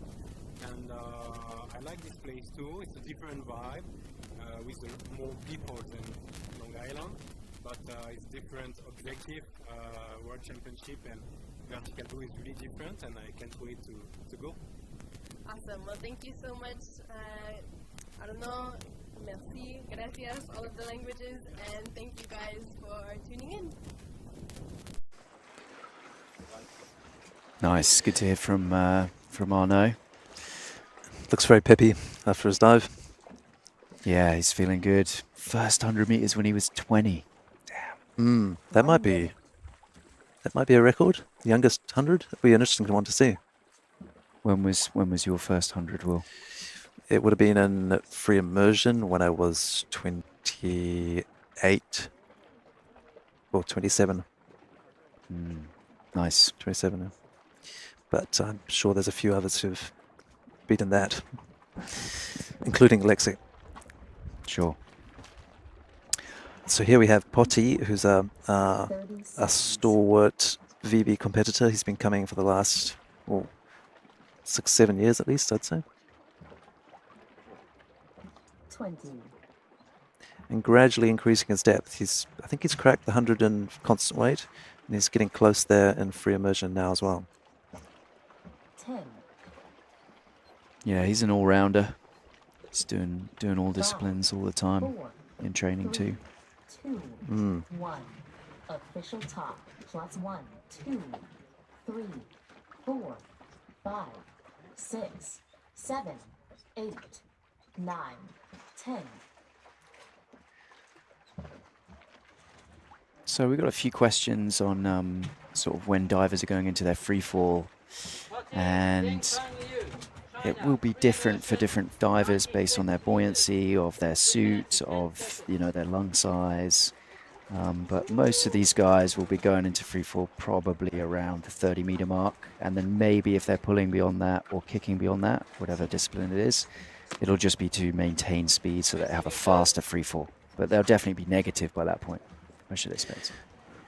Absolutely. If you're not negative by 30 meters, then you're not going to reach a sufficient negative buoyancy in the dive such that you can free fall with any decent speed. All right. Because the change in buoyancy after 30 meters is not that much. Right. You're already at your RV by then, aren't you? You've got quarter air volume. Was that a little hand wave? Or was he just slotting his hands into elastic? We'll wave back. Give him some support. His belly is so concave, isn't it? You can see it's just really collapsed in. His diaphragm's right up in his rib cage. It's nice to see.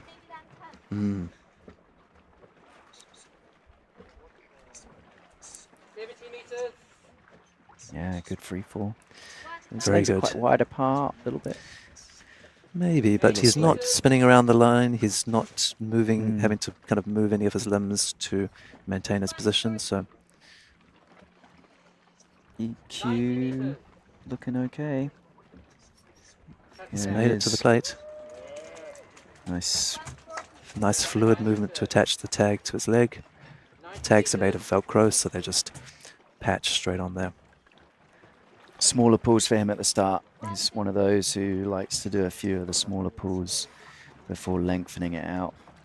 Looks like a lighthouse, doesn't he? Yeah. Spinning around. A pulsar in the galaxy.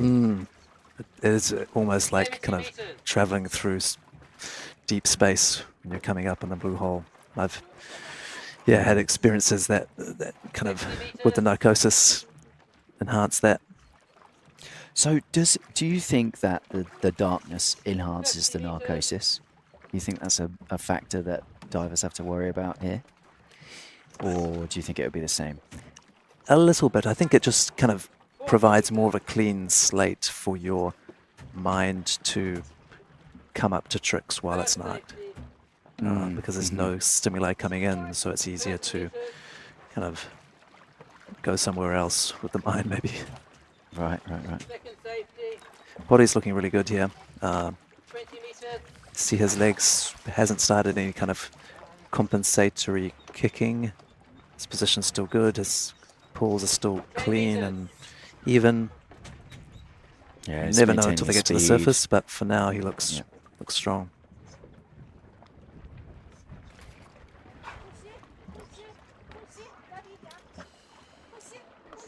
Come on, Potty. Come on. Potty. Just dipped. Once that airway dips, then the athlete is already disqualified, and so the safety divers will grab them every time. It's just so close. So close. It's a shame because he looked very good all the way to the surface. There was no kind of signs of any difficulty, I guess, until he actually made it to the surface, and then during the recovery breathing wasn't quite hooking as much as he could. By hooking, we mean taking big breaths and bearing down them to help pressurize the heart and send the blood up to the brain where it's needed. Okay, guys, we're going to head back over to the beach with Elliot. Hello, everybody. Welcome back to the beach. Today I am here with Wayne. He is a local here between the U.S. and Bahamas, and he is a doctor on Long Island. That's correct. And yeah, so we'll hear a little bit about him, what he does, and what he's thinking of the competition so far. Well, I enjoy vertical blue each year, and this year is quite exciting. Watching the divers as they participate and as they challenge themselves and each other to see just how deeply they can engage Dean's blue hole and enjoy the wonderful vistas here and people here in the Bahamas. Great. And can you tell me a little bit about what you do here in the Bahamas? I enjoy the Bahamas. I have a little house here, and so it gives me an opportunity to come home frequently, as well as a chance to interact with people here in the island before I have to go back to the States. Okay, and what do you do in the U.S.? I build for traveling, and that allows me an opportunity to do construction, as well as to help with clinics in different countries and in different areas of the world. Okay, very interesting. Yeah, Wayne was just telling me before this interview that he has a beautiful house here on Long Island with an amazing view, and at night the sea kind of puts the sleep into you. You hear the waves crashing, so if you guys haven't been to the Bahamas, especially Long Island, definitely make your way here because we really are in paradise. Yeah, do you have any more to say on the Bahamas? The Bahamas is beautiful, but Long Island is the most defined picture and the most beautiful place in the Bahamas. Come on down. Amazing. And have you ever tried freediving yourself? I have, and I went down about probably 15 or 20 feet and realized that my gills were not as well defined as they needed to be. Okay, yeah, so it does take a lot of practice, but maybe it's something you'd like to get into a little bit more often? Well, I've tried scuba diving. I've figured out that I do better with a tank than I do with just these old lungs. Awesome. And what have you thought so far about the athletes here, the depths that they're reaching? It is almost unhuman, and it's impressive to watch how much detail it takes to take care of yourself well enough to maintain your body in the kind of physical form that you need to challenge it like this, and to expect to not only be successful, but to expect to survive. Yes, what a great way to put it. It is extreme, the depths that these athletes are performing. However, it is all within their practice capabilities. Yeah, thank you so much for this interview. It's been a pleasure to speak with you and meet you, and I hope you enjoy the rest of your competition. Thank you. The pleasure is mine. Thank you, guys. Be back with you soon. Great, thank you. Good to hear from some of the locals. Thanks, Elliot. We've got Mr. Molchanov is now warming up on the line, I think. So Alexi's going for his no fins dive today. 1 minute 30 seconds. And this is not the deepest that he's done in his career, but it's the deepest he's done in a long time. I think he did 96 in 2012 or 2013, Yes. if I'm not mistaken. And hasn't been back to that kind of depth since, although he's done a lot of dives in the low 90s.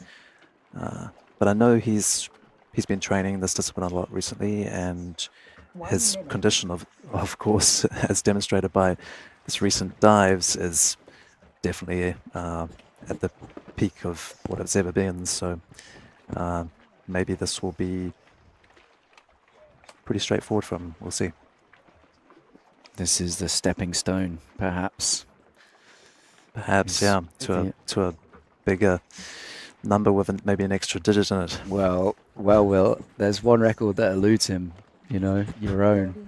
He's been scooping up golds everywhere else, so I guess he's probably wants to make that move. I'm sure he does. I know he's had it in his sights, and maybe this will make some move. We'll see.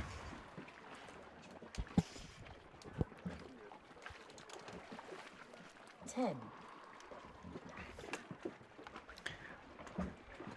5, 4, 3, 2, 1. Official top. Slots 1, 2. So it looks like Pepe Salcedo will be 4, coaching Alexei. 6, 7, 8. He's all good after his recent blackout, but I think the verdict, there's been a few questions about the rest of his competition. I think the verdict is he will be sitting out for Act 2 until, and maybe get medically cleared for Act 3. 4 minutes and 5 seconds. Down goes Alexei, counting his strokes. That was the fourth one. 5. It's nice, relaxed strokes. Bit of plastic drifting past there, which is 20 meters. Arm stroke. Looks like the final one. that movement that we just saw is him charging his mouth full. And an extra kick. He might do 1 or 2 more of these kicks just to assist in his free fall. So I think it was 6 strokes. A lot of his power comes from his legs, eh? It's what he's trained the most in his career for sure. But he does have good upper body strength as well.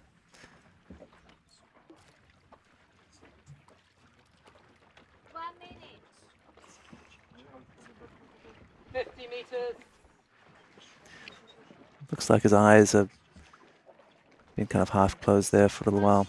Now they're flicking open and then shut. 60 meters. Dive time 4:05 on this. Which is going to have to be mostly ascent because he's doing pretty good time on the way down. Looks like he'll get to the depth before 2 minutes. Well before. 80 meters. The work is on the way up though. Absolutely. So it's 6 strokes to get to free fall and a couple of kicks after that. But I think it's going to be maybe 5 times that much on the way up. There's the pull, and he begins.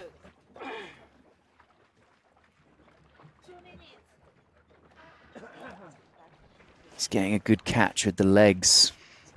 That mobility he's got in his knees to get the foot all the way back up behind the thigh.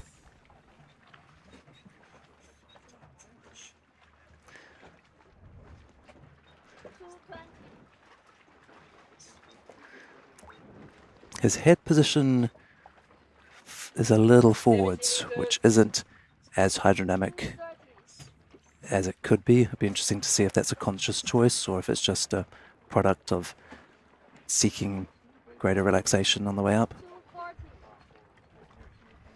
His hands like knives going through that water as he brings them up. Flat hydrodynamic.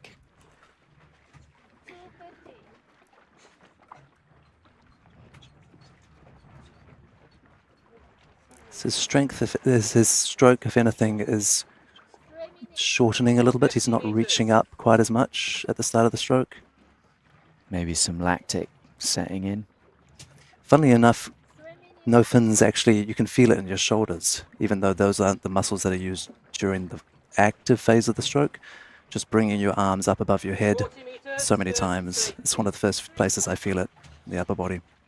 See, now he's starting to put in a dolphin kick, yeah. Yeah. To get a little bit of extra propulsion.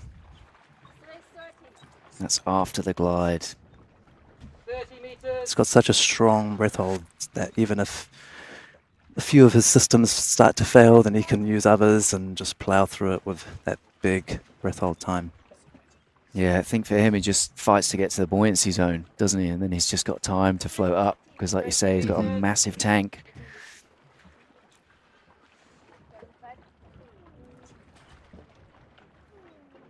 So I would say he's looking good at this point. He is looking towards the surface, but it doesn't have very far to go.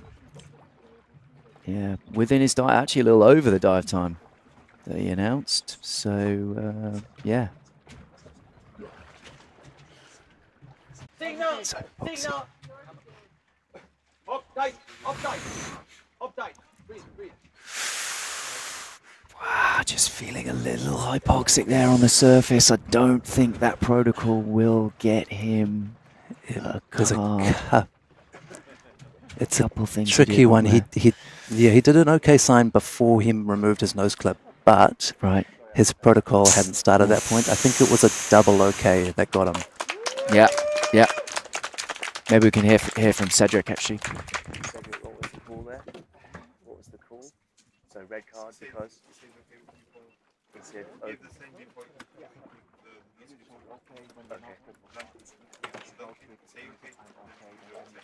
yeah. So it was a reverse order. He said I am okay before making an okay sign with his fingers. Yeah. So he signaled okay, took the nose clip off, then said I'm okay, then signaled with the hand, which is the incorrect order. Yeah. Oof. Well, stonking dive, huge effort, and he was about as close as you can get without getting a white card. I'm sure he's capable of that depth and more, and I'm sure he'll have another attempt at it. He still has 3 dives remaining in this competition, so this isn't the last no fins dive we'll see of Alexei in this competition for sure. For sure not. Yeah, I mean, his focus will be on no fins, you think, for the rest of the comp? Or do you think he's going to answer Mr. Arnaud? It's interesting to see go either way. We're going to nip over to the beach, but let's pick up on that afterwards. All right, hello everyone. Welcome back to the beach. I am here with Wani, and we have some exciting things to talk about, more medical related, which I think we've been getting a lot of comments from interested parties about that. So, Wani, what is it that you do, and how long have you been doing it? I practice as a neurological surgeon in Tampa, Florida. I've been doing that since 2009, but I moved to Florida to practice after I took my first class writer with William. It sort of changed my life, and since then I just wanted to be a free diver and changed my life for that. Amazing. So you've been incorporating your freediving and your medical career path, and it's been coming with some pretty interesting results, no? Last night, actually, a lot of the freedivers, as well as Wani and more of the medical team, did a little talk, specifically relating to squeezes and some freediving-related injuries. So do you want to touch a little bit about the kind of synopsis of that? Yeah, we spoke about the lumbar trauma, respiratory trauma of freediving. What we popularly called lung squeeze, and how, from a medical standpoint, we know so little that we end up learning so much from the actual athlete community, and taking home points are that it's a clinical diagnosis, meaning that you just look at the patient, look at the diver, do a quick exam, and you know it's a lung squeeze. Prevention is huge, such as equalization of depth issues and stretching underwater or sending movements underwater, that the community knows. And then the big question is how long to wait, and that's an answer so far. Initially, you would think that you could wait some days or a couple of weeks, but some other scientists think that you should wait perhaps months, and we don't have that answer yet. I don't feel like lung squeeze is one entity for all. It's one entity per case. It depends on your age, your cardiovascular status, your weight, your BMI, how fit you are, and if you have all the comorbidities like high blood pressure, COPD, diabetes. So it depends on who's getting injured in regards to how you're going to manage the case and how you're going to follow up the case. And then could you also explain what exactly a lung squeeze is, or how it happens? Lung squeeze is still a little bit of a mystery. However, when there's a negative pressure on the alveoli of your lungs, you have increased plasma filtration from blood vessels into your tissue, and that creates pulmonary edema. And when that leaks into the alveoli and creates, whether it's plasma or blood, then that becomes a lung squeeze. Awesome. All right, we're going to head back to the platform, guys. Thank you. Okay, guys, thanks very much for that. Always good to hear from Yanni, who is our local neurosurgeon, and he's actually been doing some good, interesting studies on the effects of squeezing and stuff with lung health. So he's an amazing resource for our sport for sure. Yeah.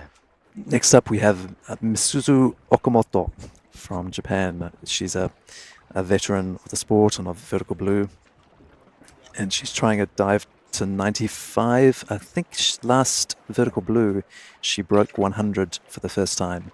But Misuzu is a competitor who is ultra conservative and will always build her performance over the course of the 9 days of the competition. So she will start off kind of a good distance from her personal best, and then just gradually add meters. And by the end of the competition, maybe she'll add a few more meters onto her dive. So looks like that's what she's doing here with 95, and it'll be interesting to see what she's able to add on to that if she is successful today. 3, 2, 1. Official top.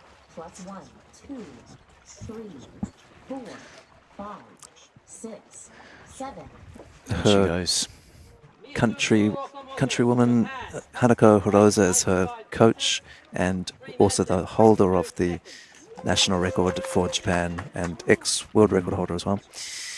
Misuzu has a beautiful, gorgeous technique, isn't it? Look at that. Just stunning. Very narrow kick, but super efficient. When you're occupying kind of a narrow space in the water column, then there's a lot less hydrodynamic resistance. That's right. I kind of, when I'm explaining it to students, if I'm talking about free fall, I always like imagine yourself in a cylinder, right, like a Pringle tube, and you want to keep your amplitude within the edges of that tube, and so you're not pushing your thighs out or your fin out, because that's just a big break at the end of the day if you're outside of your body. Exactly.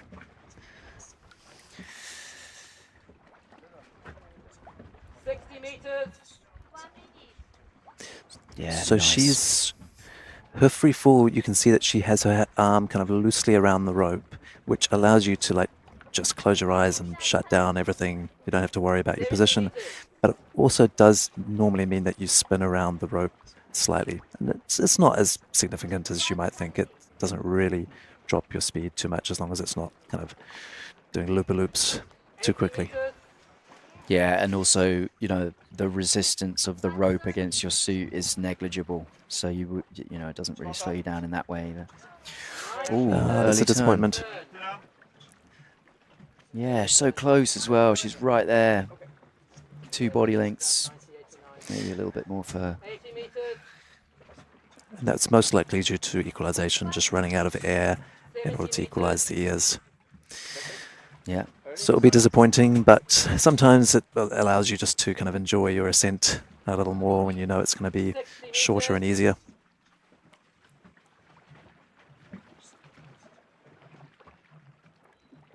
Yeah, lovely technique though. See that amplitude is slightly bigger on the way up.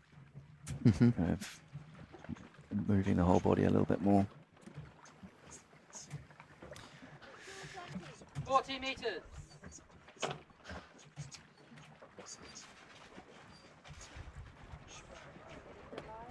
Completely straight legs, beautiful undulation of the whole body.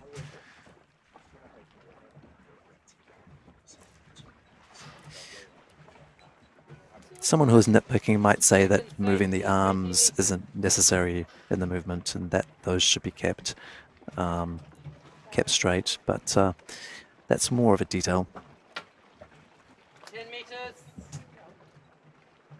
It's kind of a way of like rippling the whole body, right? And then you get the follows down, doesn't it? Mm. Oh, so close. Yeah, she's clean. She's just EQ has to be, doesn't it?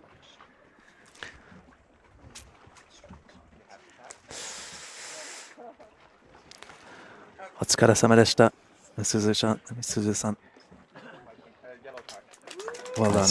Yellow card, but nice, beautiful, clean dive all the same. Points on the board. Yeah.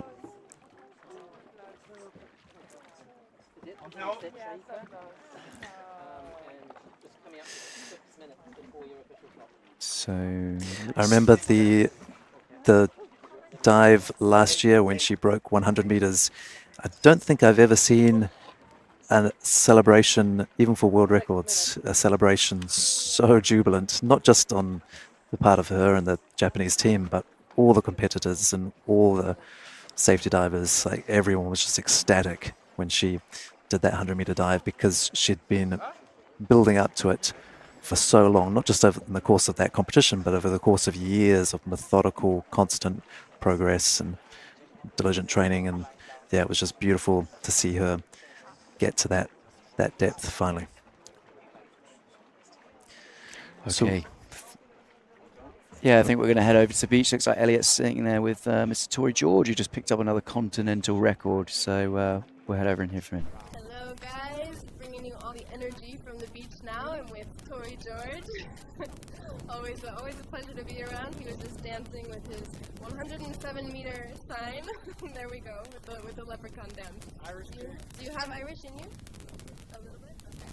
Well, tell us about your dive. How was it? How'd you feel? It was extremely enjoyable dive. The time was a little bit slow, so that's indicative of me being a little bit tired, but to be expected after the last few dives I've done this week. Okay, and your narcosis, you've touched on a little bit. You kind of have a buddy, don't you? Second Tory, or yeah, how do you call him? Second Tory?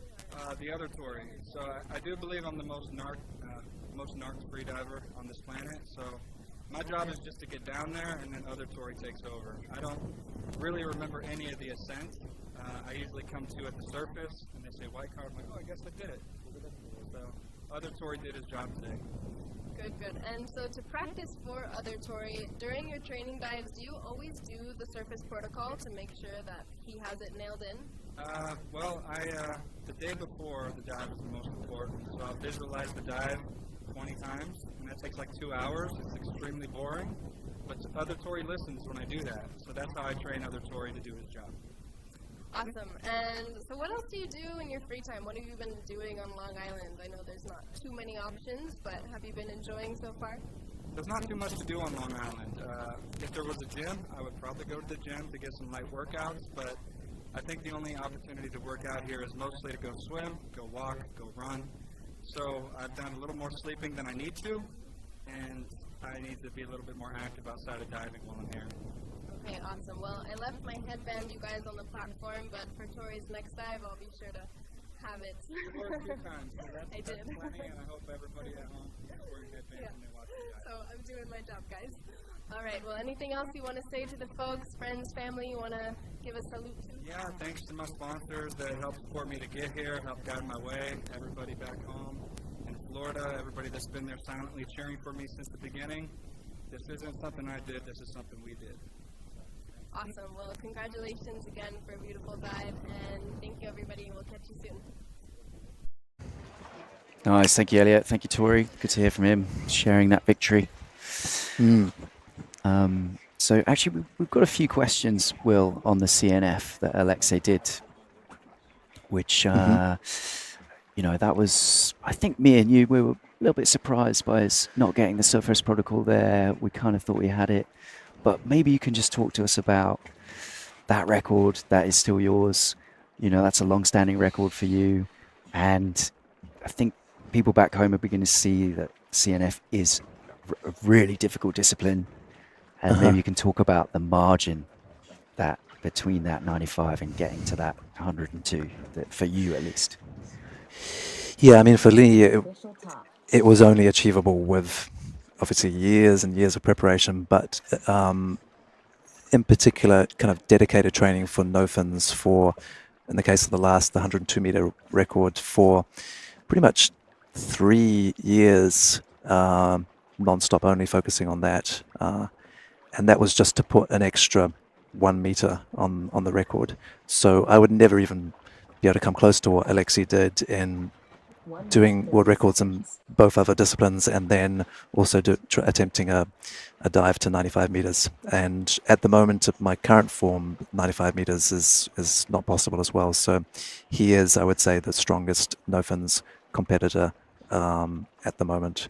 But yeah, the difference between 95 and 102 for me, when I'm in peak shape, is very significant. It's what we're talking about before. It's maybe 5-6%, but it's in actual fact kind of an additional 100% or so of work that's required just to make up those final meters. Yeah, it's unbelievable. And how long have you had that record or held the record in no fins now? I've held it since 2008, but that record stands since 2016, the 102 meters. 30 seconds. Incredible. Yeah, so not to take anything away from Alexei, like you say, he's in peak form at the minute. He's doing unbelievable dives. He's got a film crew following him around at the minute. He's just done a 133 meter free immersion. Twice. Twice. And then 103 meter in constant weight back to back. You know, it's like, he's unbelievable, right? Yeah. But I think that's the point, isn't it? Is that, you know, that's the one that has eluded him is the CNF, and I hope we can see him get close and knock on the door just to keep it exciting. You know, it's good to see. It's good to see. Absolutely. 8, 9, 10. Now we have Shaika Erkumen from Turkey, who is borrowing a monofin, it looks like. Who's she borrowing from? Looks like she's borrowing it probably from Hanako, I would say. It's got a lot of logos on it. Japanese. See some Japanese text. But hers did break recently, which she'll be upset about. Constant weight, 95 meters, 3 minutes and 5 seconds, national record attempt. National record attempt for her, breaking her own national record, I expect. I think so. So contrasting technique to Masuzu, who we just saw, she has a very kind of big amplitude, less kicks but more powerful on the way down, and reached free fall fairly early as well, before 30 meters, although you could say that she's still kicking now, but just accompanying the movement. Yeah, almost just took a little pause to get that mouth fill in. See, she got really full cheeks. You can see on the close-up the neck weight slips up quite high on her head. I wonder if that is awkward at all. I'm sure she's probably accustomed to it. 50 meters. 1 minute. Yeah, she got a nice free fall. Sideways to the rope, so she must be allowing it to trail through her right hand, or just next to her wrist. On the wrist, yeah. question here. Is it centimeters or meters? Definitely meters. 80 meters. Ah, that's a shame. I don't think it would be so dark at 80 centimeters. Yeah. That's a shame. That's a shame. She was close in the first act. She completed her dive, but she just didn't get the surface protocol right because of incorrect order. Was it the same depth? Slightly less, I think, a 94 perhaps. So, you know, for me, it was a clean dive. She knew that, but I think she just got the order wrong or something. But it was, you know, a mistake, sure, but not because she was hypoxic. I think she just got it wrong. So that's probably why she's trying to build today. But yeah, it's a shame that she's early turned. First safety. Still showcasing beautiful diving though. Like you say, she got a stronger kick. 20 meters. And making pretty good speed as well. She'll complete this in around just over 2 minutes 30 for a 80-meter dive. It's pretty good. Yeah, she's not hanging around. No dust on her. Training dive. You know, look at that surface protocol. She'll be disappointed with the early turn, but as you say, if she made the dive the other day and just failed on a technicality, then she'll still feel confident to try this dive again, or maybe a little more. And she's picked up points today, yellow card. So good for her.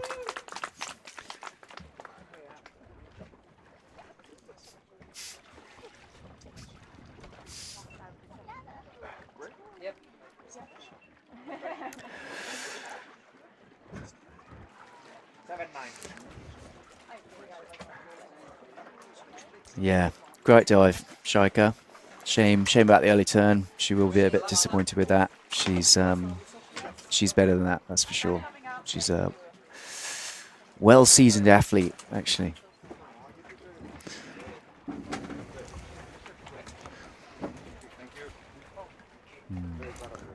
Well, that's going to wrap it up for us for the second session. Pretty interesting. Bit of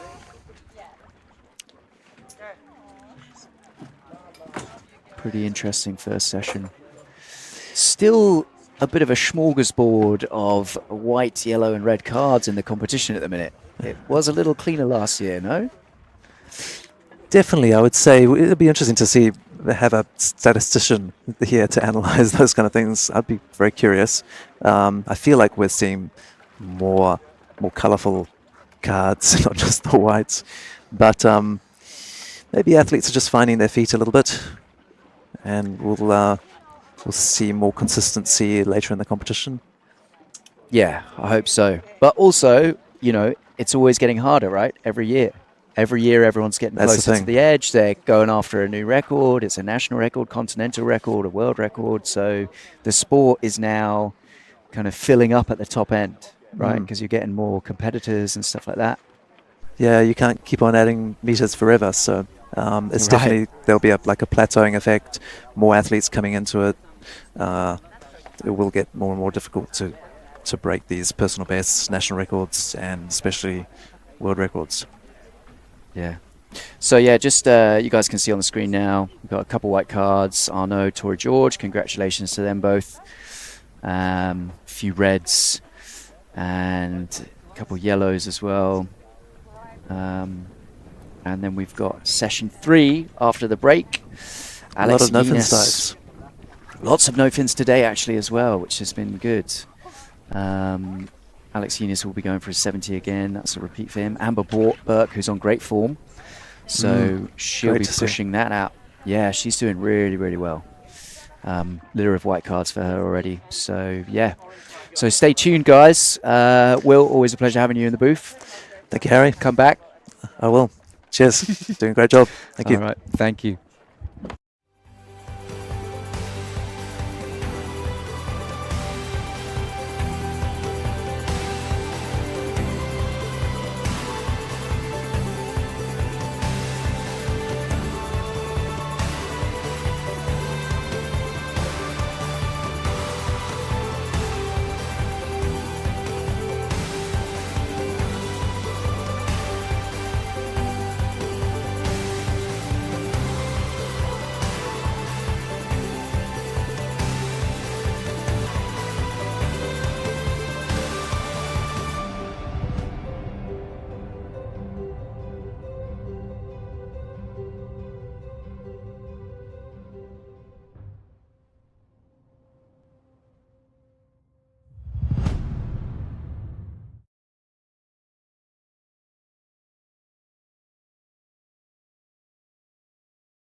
speaker box loud, hitting that stuff till you hearing that sound.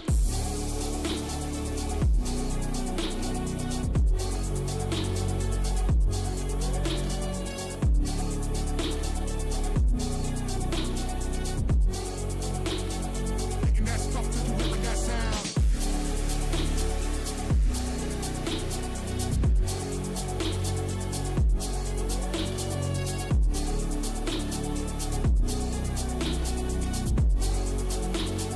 Hitting that stuff till you hearing that sound.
Yo, get the speaker box loud, hitting that stuff till you hearing that sound.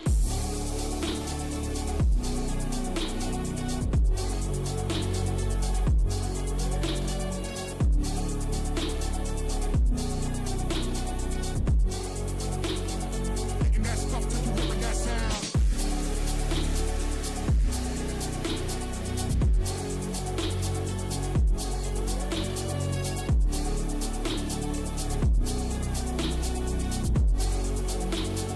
Hitting that stuff till you hearing that sound.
Yo, get the speaker box loud, hitting that stuff till you hearing that sound.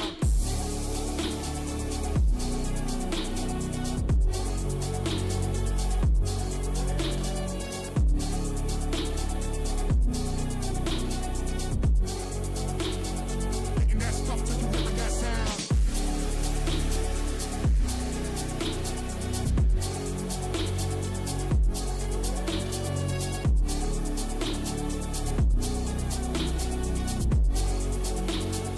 Hitting that stuff till you hearing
the speaker box loud, hitting that stuff till you hearing that sound.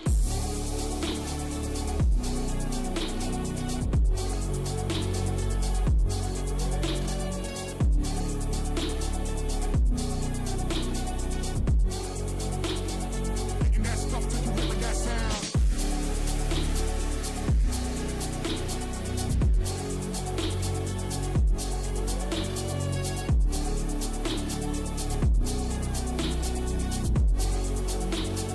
Hitting that stuff till you hearing that sound.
Yo, get the speaker box loud, hitting that stuff till you hearing that sound.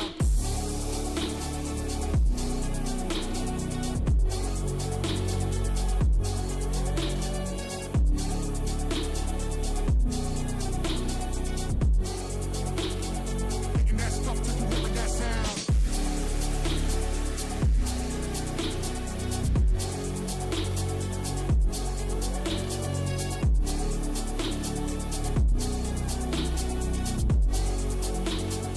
Hitting that stuff till you hearing that sound.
Yo, get the speaker box loud, hitting that stuff till you hearing that sound.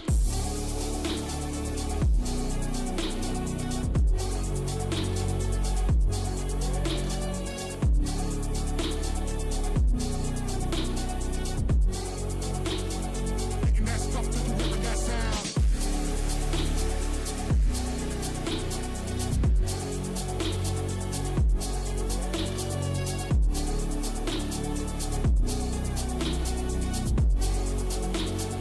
Hitting that stuff till you hearing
the speaker box loud, hitting that stuff till you hearing that sound.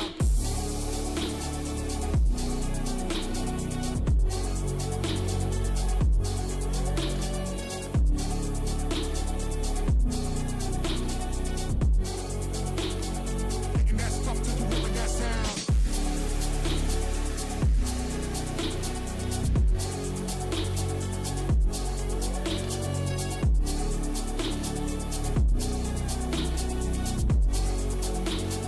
Hitting that stuff till you hearing that sound.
Yo, get the speaker box loud, hitting that stuff till you hearing that sound.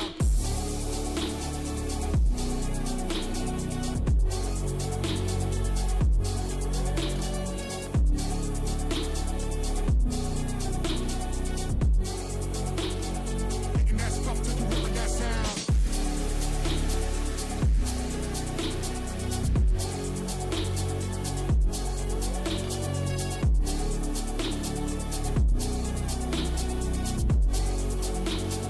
Hitting that stuff till you hearing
Hello, everyone. Welcome back to the booth. We are now in our third session of day 4.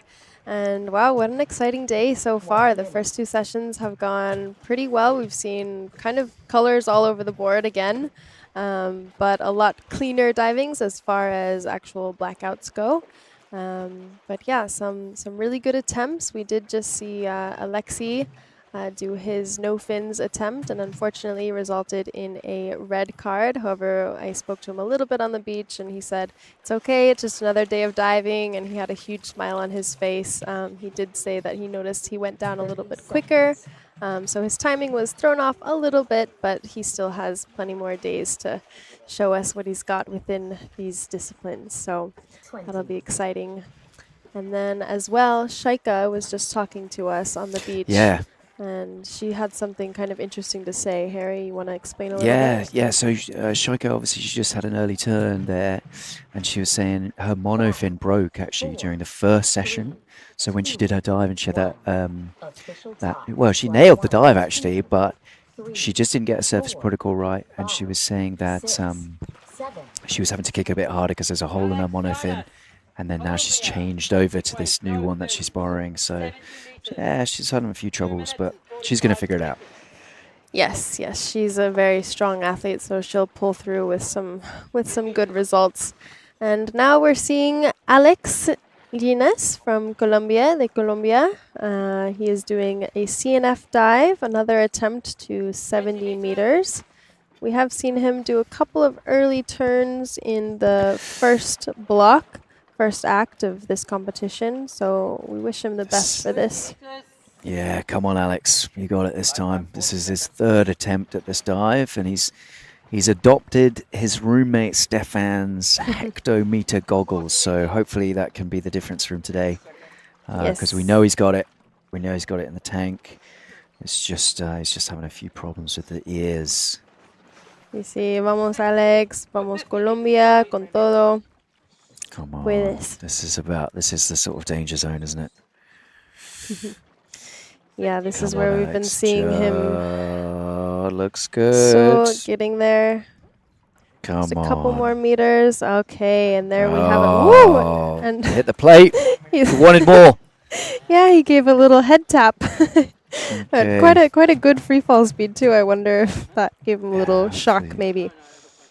That is also something you have to be aware of. That's kind of why a lot of freedivers choose to wear their dive computers, to where they have an alarm when they near the bottom plate, just so they're kind of ready for that tag grab. Shout out to Alice, cheering on her USA team buddies. Hey, and, Alice. Yeah, thanks. Great to hear from her. Yeah, she was here training with Talia and Jay. They're like the cutest trio of friends here, I think. And now she's, I believe, somewhere for work. But she's a beautiful diver as well, and helps safety Talia and Jay, and does diving herself. So we miss you. Yeah. He's quick, isn't he, Alex? He's a quick diver. Actually, he is. 70 meters in probably will be 250, 245 he announced. So yeah, it's his announced. And I think he'll be even a little bit early on that, maybe. Yeah, maybe it looks not. fast. He's slowing down just a little bit, nearing the surface. Nice clips off. Don't forget the goggles, though. That's it. Like to see your head a little bit higher. Breathe, Alex. Come on, Alex, breathe. Damn, he was so close on the edge. He looked so good coming up. A little bit blue, whitish in the face, so definitely signs of hypoxia. But I thought he had that. I think if he had grabbed a little bit higher on the line, he could have saved that. Yeah, he would have, because he just dipped, and then as soon as the lips go below the water, the safeties are in. They're on you. Like, that's it. You know, and you're DQ'd. So there's that's what they're doing. So he had the EQ today, but just not the surface protocol. He'll get it. Hopefully, I hope he finds the. Yeah, damn. Sometimes you just keep getting those bad luck streaks, but Yeah, it was a beautiful dive to watch. His form is stunning. He's a very lanky human, so he just cuts through the water like a knife, and that can be very beneficial for no fins discipline specifically. Yeah, he has a very good technique, and he's a lean man, so you fancy him for it. Yeah, okay, so we're gonna head over to the beach for an interview. Hey guys, it's Francesca back on the beach, and I'm here with Alexei Molchanov, who just completed a massive no-fins dive to 95, but I think that there might have been a little bit of a switcheroo in the surface protocol. Alexei, tell us what happened. Basically, I didn't show their okay sign before saying I'm okay.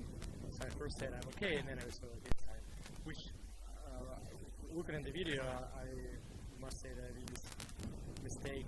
Oh, I think because of overly being already, it was like good effort, and I was already tired, and I didn't breathe enough, which I usually don't do. I usually take time and like recover for like a good 5 to 10 seconds, and this dive I just skipped it. I didn't really recover well, and I rushed to the protocol, which is a mistake. So I think that's the main reason.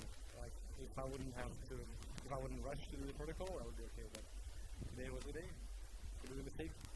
So this is just a great lesson for a variety of reasons, especially for your students. When people think about, oh, well, I got to get the protocol done. The most important thing is what? Doing what first? It's to breathe, like for at least like 3 to 5 proper deep inhales. And it's a complex issue, right? I think I rushed today also because I wasn't fresh enough, and that's combined, I think, issue with me diving deep a couple of days ago, like 2 days in a row, and maybe today I'm still like not 100% recovered, and that contributed to me like feeling not great, and then I was just more tired than I should be on when I surfaced, and that's why I rushed, because I wasn't 100% focused. So when you reach the plates, are you using alarms, or are you just zoned out the entire time?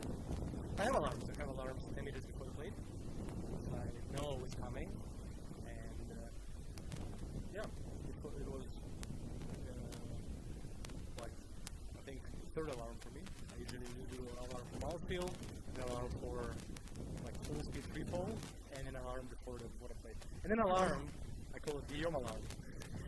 I have a Guillaume alarm right in my announce depth, so if I announce 95 today, my last alarm was at 95, just in case judges or someone put me in 105 or like 110, whatever. So I have an alarm, like if I hear the next one and the bottom plate is not there, I know something's wrong and I need to turn. Redundancy is good. Yeah. So this will be your third dive here. You have 3 more dives to go. Will you sort of rethink the order of things, or do you already know what your plan is and you don't have to tell us, but in terms of what you're doing?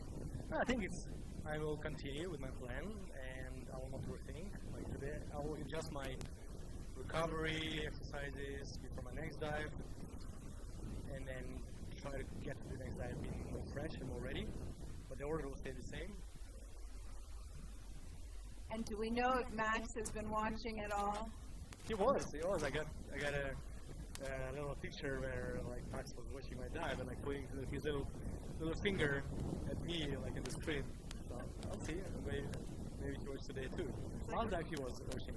It's like, I know that guy. That's my papa. Well, thank you for always doing the interviews, for always sharing your knowledge, and good luck with the rest of the talk. Thank you guys. Thank you, Francesca. I'll go do some jogging. Okay. And we're going to go back to the platform. Oh, amazing. Yeah, great interview, Alexei, and that kind of clarified a little bit for those of you that were wondering what happened during his dive, and what he just said about his son watching him. Max, he's 2.5, so still quite a youngster, but honestly, he will be the 3rd generation of Molchanov, so I'm curious to see if he gets into this sport or what happens from that. Yeah, it's going to be an absolute fish, isn't he? Yeah, just exactly. So a submarine. Yeah. Yeah, great to Yeah. hear from Alexei. I love that he's very open, isn't he, about his knowledge? He's so willing to share it. What a great gift to the sport he is. So I hope he gets it. I mean, we don't know what his plan is, but I think we can expect to see some exciting stuff from him for the rest of the tournament. Yes, yes, I agree. And like they touched on the beach, they said one of the most important things for your recovery after a dive is the recovery breaths, or some call it the hook breath. And yeah, if you take your level 1 in any of the agencies you choose to do it from, there is the written standard throughout all of them that there is some type of recovery breath, usually within 3 to 5 stronger inhales and pursed exhale kind of breathing, just to recover all that oxygen. But yeah, so super essential. So even if you're not diving super deep or super long durations, just always have that in force, so the day that you do a limit pushing dive, you are able to recover properly without thinking about it. Yeah, exactly. Just got to drill it in. Needs to become second nature, doesn't it? Okay, so now we've got Amber Burke for Australia doing a big CNF dive, actually 68 meters. She's very strong. She is on great form in this competition and generally, and there's her signature reverse dive. How do you call it? Back dive, I guess. Back dive. I think that's what I called it. But yeah, very unique. Specifically, something that Amber does, and no other athlete here have we seen doing that type of entry. They don't. So Yeah, they don't do it. Yeah, that's good. Everyone rolls over, don't they? yeah, exactly. Looks like we're we're having having a little. Yeah, a little issue with the feed from the Diveye, but they're on it. They're working on it.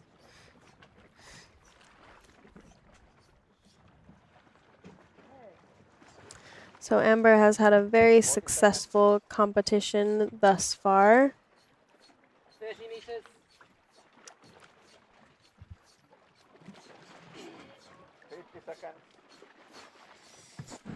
Okay, yeah, so it sounds like we have a little issue with the Diveye, and we need to have a quick little repair on that.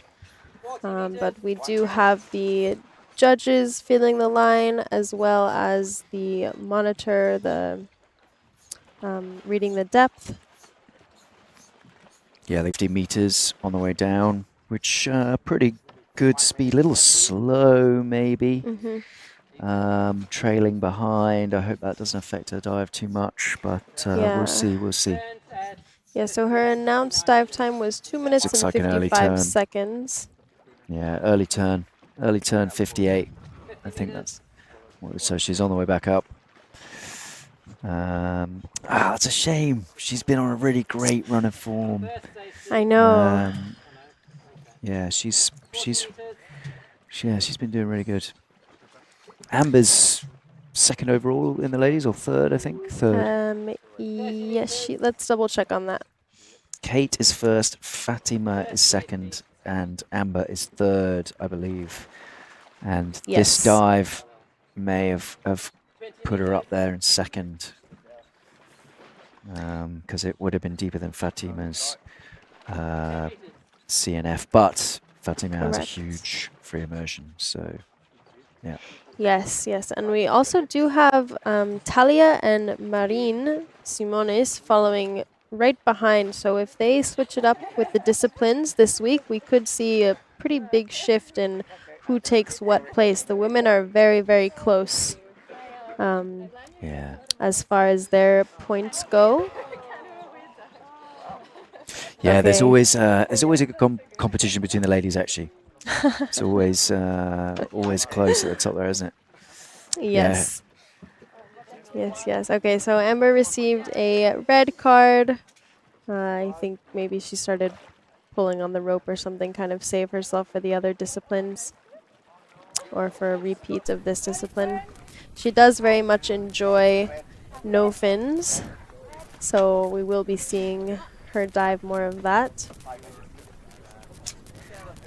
Okay, so here's the kind of breakdown for session 3, starting off not so strong with 2 red cards. Yeah, something a little tricky, but you know, CNF, it's not easy. Yes, We've and seen the The 70 meters that's marked under Alex's should be a 0 on the side, just to clarify. Yeah, so in this session we have one national record attempt by Vanessa, who's been doing nothing but national record attempts, just beating her own. Yeah, So every day just sounding a meter, taking another record. Yes. And this is her debut as well, right? She's only done 2 freediving competitions. This is her second. She's flying. Yes, she's doing incredibly well. And I don't know if any of you have checked out the closing wrap-up video for the first act, but she is actually the first woman to reach the peak of Everest twice. And now she's reaching these insane depths. So you could say that she is the kind of deepest in the world if you take her all the way from Everest all the way to the 56 meters that she's going. Very impressive. Yeah, she's amazing. And the first Uruguayan, I believe, to climb Everest as well. So she's got a lot of records to her name. It's cool. Yes, very exciting. Yeah. So our next diver, hopefully we see a very successful dive. We have Misuzu. Junko. Sorry guys, I was doing interviews on the beach and maybe the sun fried my brain a little bit, but we're going. Misuzu got it earlier, I think. Yes. But yeah, Junko Kitahama, she's got free immersion dive, 61 meters. That's good. See what she can do. And she will be coached by Tetsuo. Yeah, we're gonna ask Amber about her lovely entry. I think we need to know. We need to know. The people want to know. Yeah, for sure. Yeah, I'm curious to see when she adopted that entry. So yeah, we'll definitely do a little mini interview with her, maybe on the beach, or maybe just personally, and then we'll get back to you guys. Maybe it's a hangover from her synchronized swimming days, because she's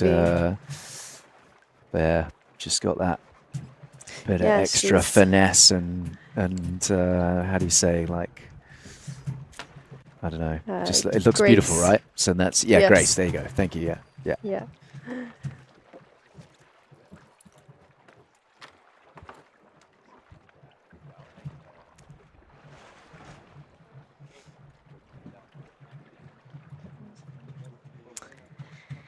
Yeah, so once again, a little bit of appreciation for the safeties that we have and the judges and everybody that's helping to put this competition together.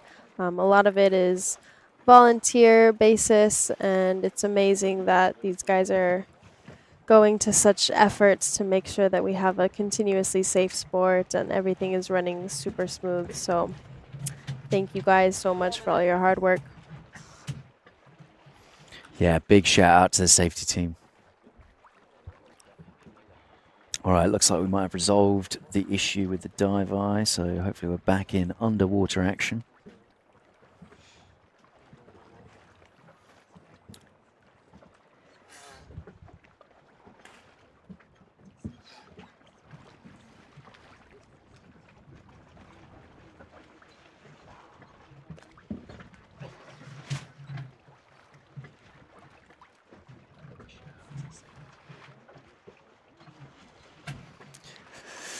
Yeah, great to see Alexei. I'm unbelievable dive. 95 meters CNF is. We're seeing him kind of reintroduce this into his competition plan, which, by the way, it is very, very methodical. He has a whole Excel spreadsheet going over like the rest times he needs and everything. It's very down to the very last little change. Yeah, there's a lot happening around him as well with all the film crews and things like that. So yes. Yeah. So Junko's looking nice and relaxed, sitting in that upright position. I think this might be a fairly run-of-the-mill dive for her, but let's see. Let's see. Yeah, free immersion for her is a very, very smooth, easy discipline. And yeah, we've seen her perform pretty well over the competition. She's always a pleasure to watch under the water. How did she go in the first act? 10, She received a white card in her previous free immersion dive, which was to 58 meters. So she's Nice. upping it. So she's just building on that foundation, looking to stretch it out a little bit. That's great. Great approach. You know, get a good one in, build that, get that white card underneath you. So question on the goggles.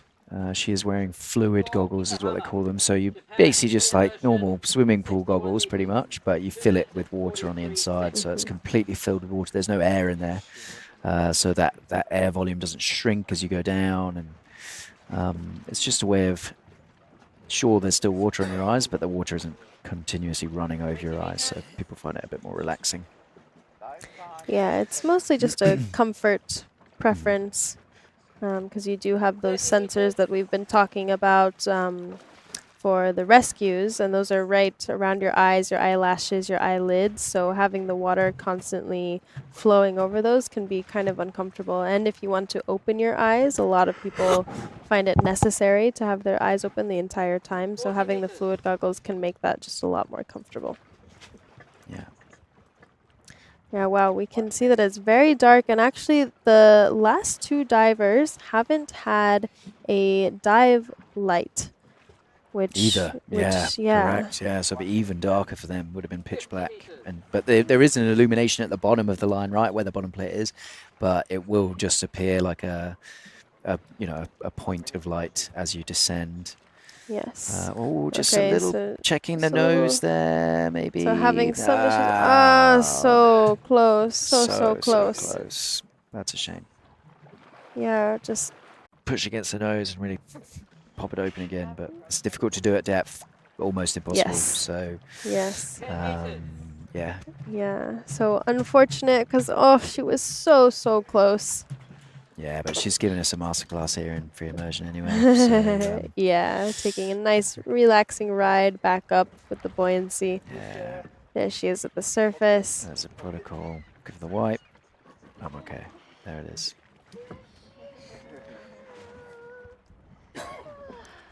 So close. Oh, see, yes, so close.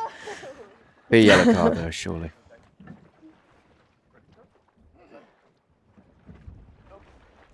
There it is. Great. Yeah. Good job, Junko. Great job, Junko. Very nice. Hugs for the safeties, always. Yes, always. Yeah, she's so beautiful to watch. Always smiling, very happy. Even if it's not your best dive, we continue on. The spirit of freediving. Nice. We have that replay showing her form.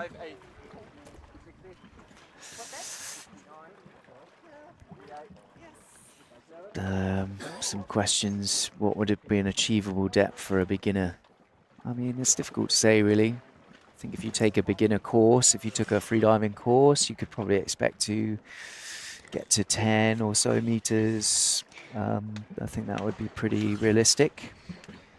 Yeah, and actually during your level 1, I know for SSI, I'm not sure ADA, but you do have to do a series of skills from 10 meters to show that you're competent enough with your equalizing, doing the rescues from 10 meters, doing arms only descent, and removing the mask just to make sure you're fully comfortable to that level.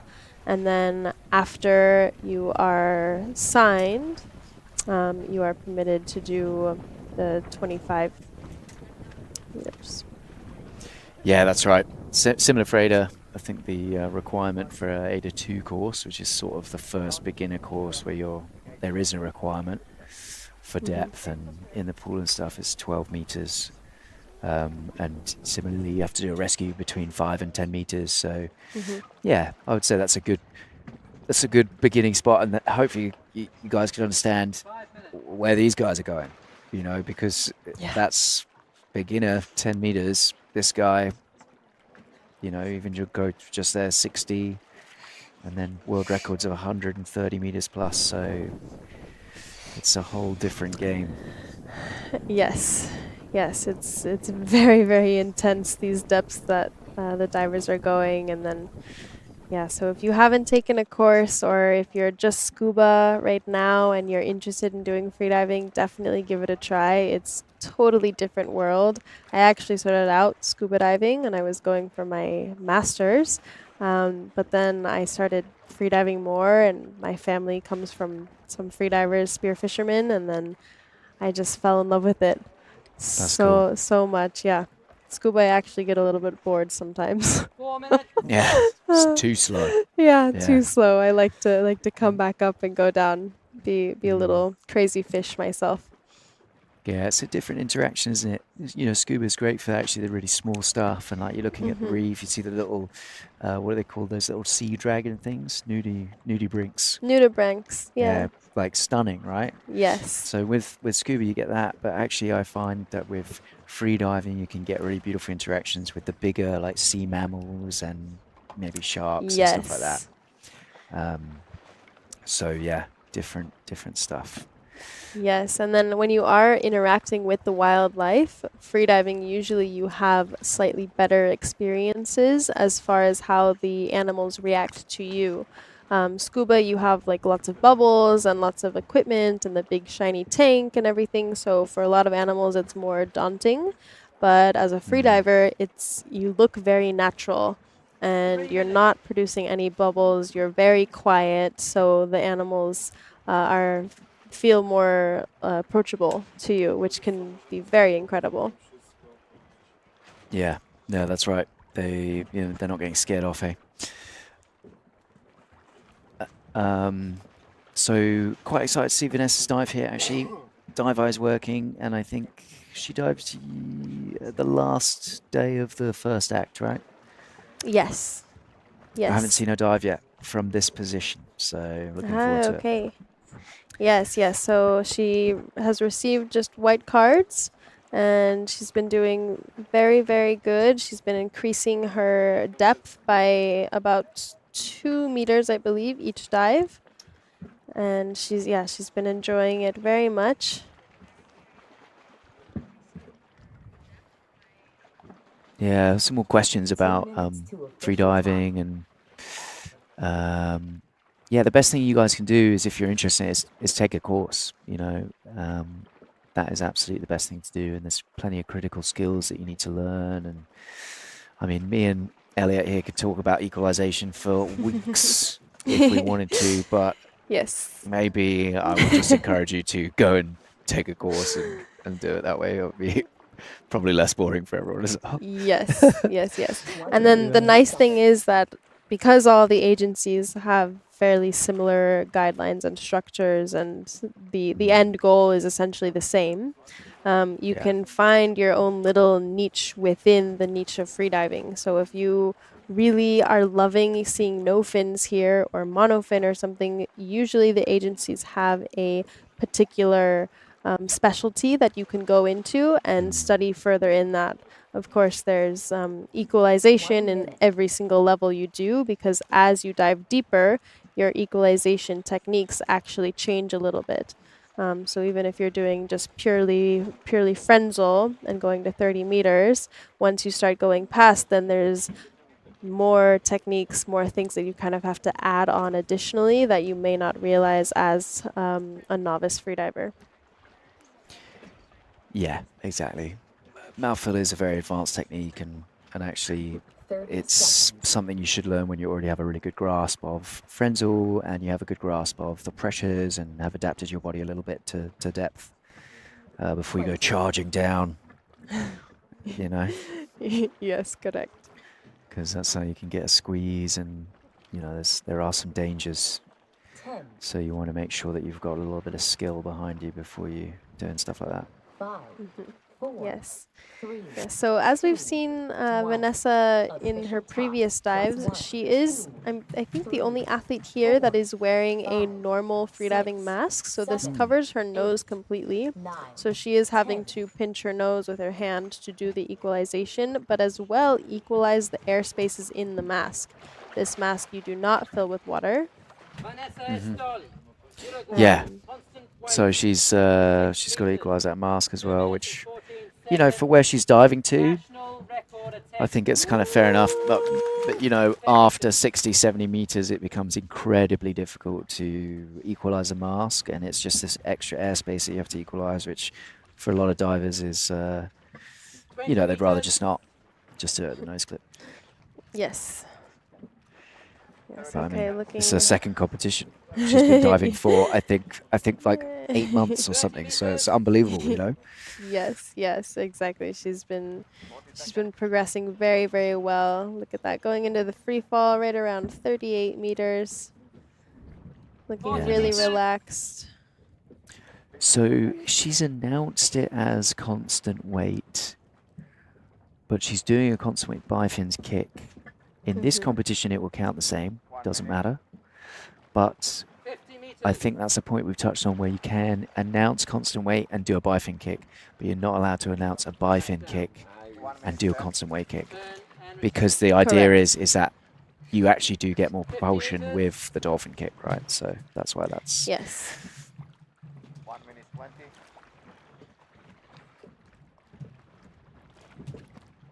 40 meters.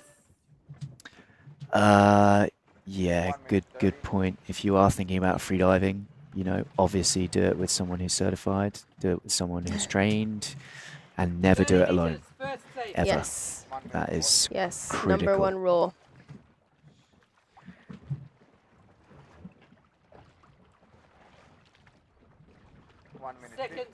That includes pool training as well. Freediving isn't just about depth, but if you're doing any kind of breath holding in any body of water, have somebody with you to be a safety and actually vigilantly watching you, not just kind of there on their phone or anything. You need to be safe with the sport, because at any moment something could happen. If you want to push yourself and the other person is unaware, then you just want to be as safe as possible. So always have a buddy. Find a best friend. Wow,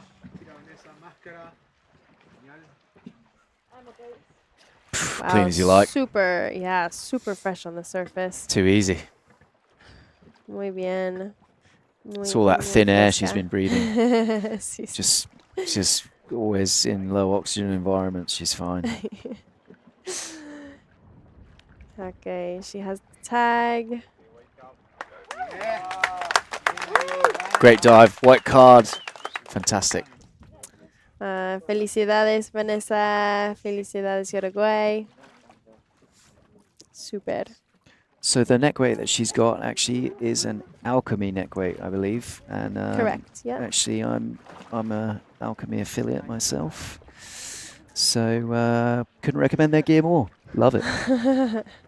Awesome. Yeah, and actually, this neck weight is very, very comfortable. It's extremely flexible, and it is lined completely with silicone, so it's very comfortable to wear on the neck. Not too thick, and obviously they have many different weights that you can order. Weights, lengths as well. It comes in white and black, and they've got loads of good gear. They make really good fins as well. Yeah, I really like their equipment. And it's good enough for national records. So there you go. You know it's of the highest quality. So it's Alchemy, is ALCHEMY, Alchemy. And you can check out their website. They do they'll deliver stuff from Greece. And Vanessa actually does dive normally with the Garmin watch as well, so she's a great ambassador for them. I believe she also wears it during her climbing. I can double check on that, but yeah, so she truly showcases all of the potential that this watch has. And we are getting a little bit of rain now. Bit of rain. It just came out of the blue. So that's making the platform area. It's all right. They're going to get wet anyway, so they'll be all right. Yes, yes. And actually, it's a good thing that the rain and the clouds came now rather than the deepest session, because then we would probably be seeing a lot more narcosis because of the darkness. Yeah, not wrong. That darkness can make a big difference, can't it? So, yeah, I was asking Will about that actually when you're on the beach, and he says that it's kind of like you've already got the vignette there, but it's like this. It kind of creates like a blank slate. So I suppose the thinking is that, like, because there's no stimulus, like light or otherwise, you're just closer to being in a position where you can kind of dream off, you know? You're just like... Yeah.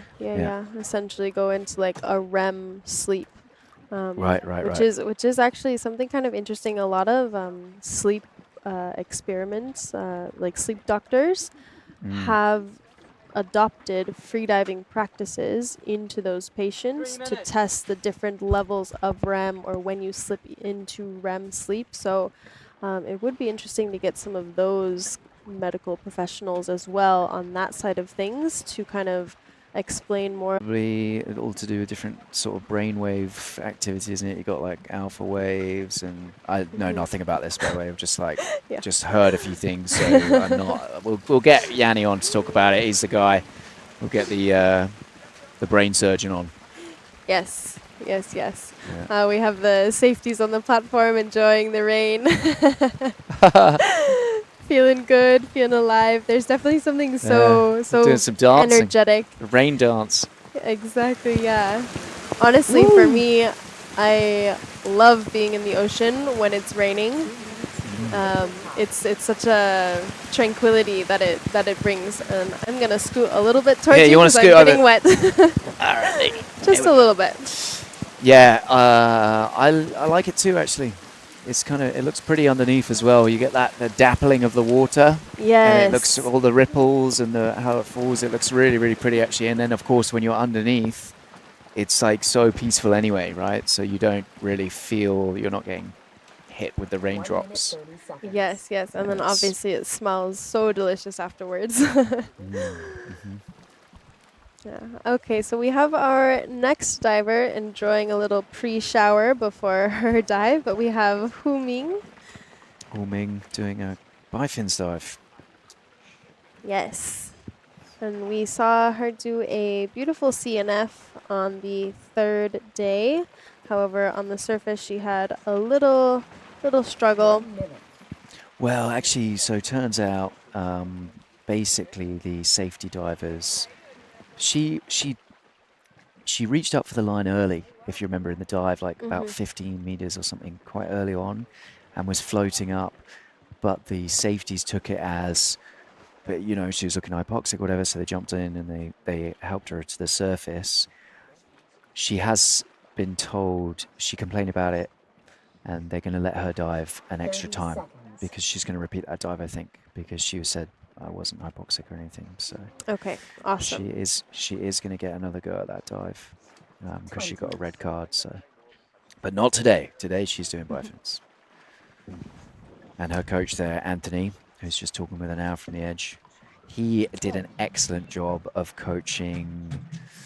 Who was it in the last session? 5, 4, 3, 2, 1.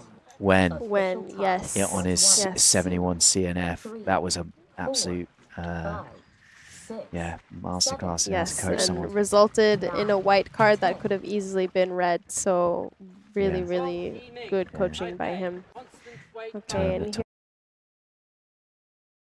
bifins that we see her perform, and so far looking really good. She does a little bit wider of a kick than we've seen some other athletes, but very symmetric. She has beautiful form in this.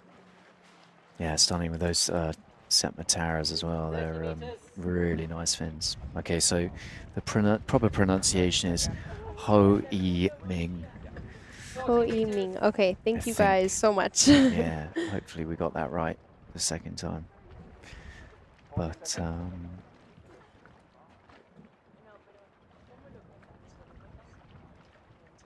Yeah, great athlete. I know she's done a lot more depth than this in training, so I think this is, yeah, look, she was real quick down there, wasn't she? Yeah. To hit the ball at 50 seconds. Yeah, nice. super easy grab, going into that nice arrow. And wow, yeah, it is very, very dark, you guys, with the clouds coming over. Super dark, huh? 40 meters.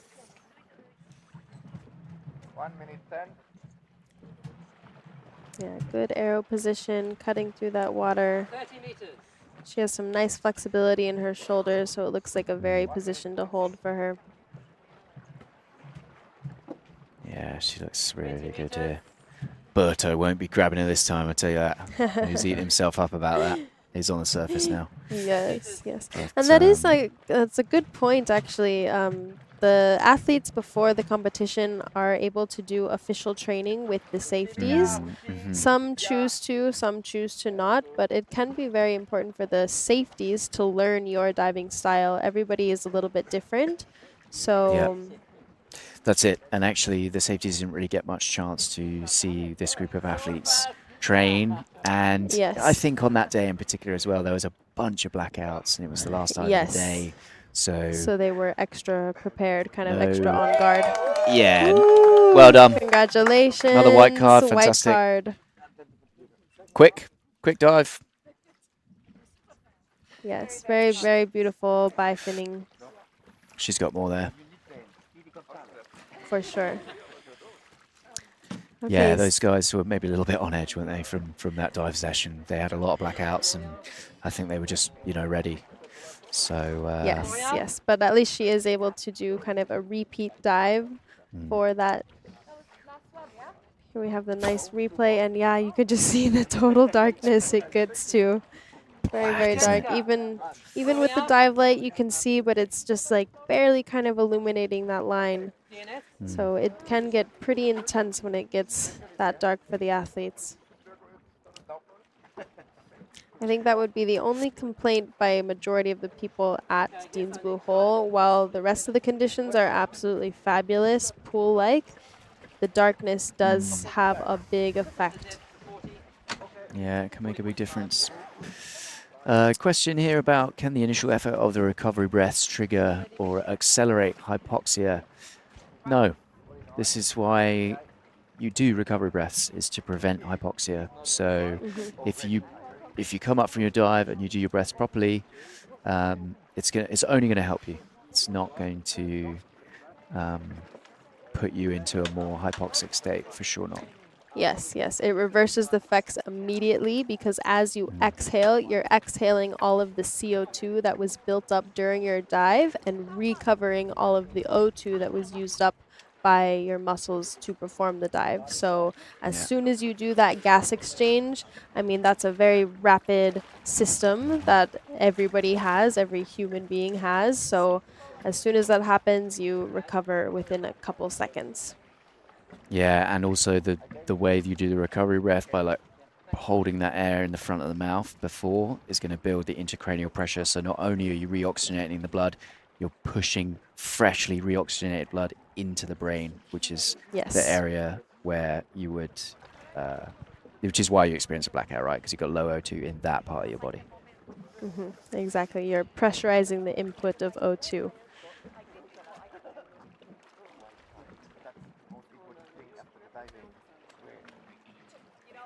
Oh, okay.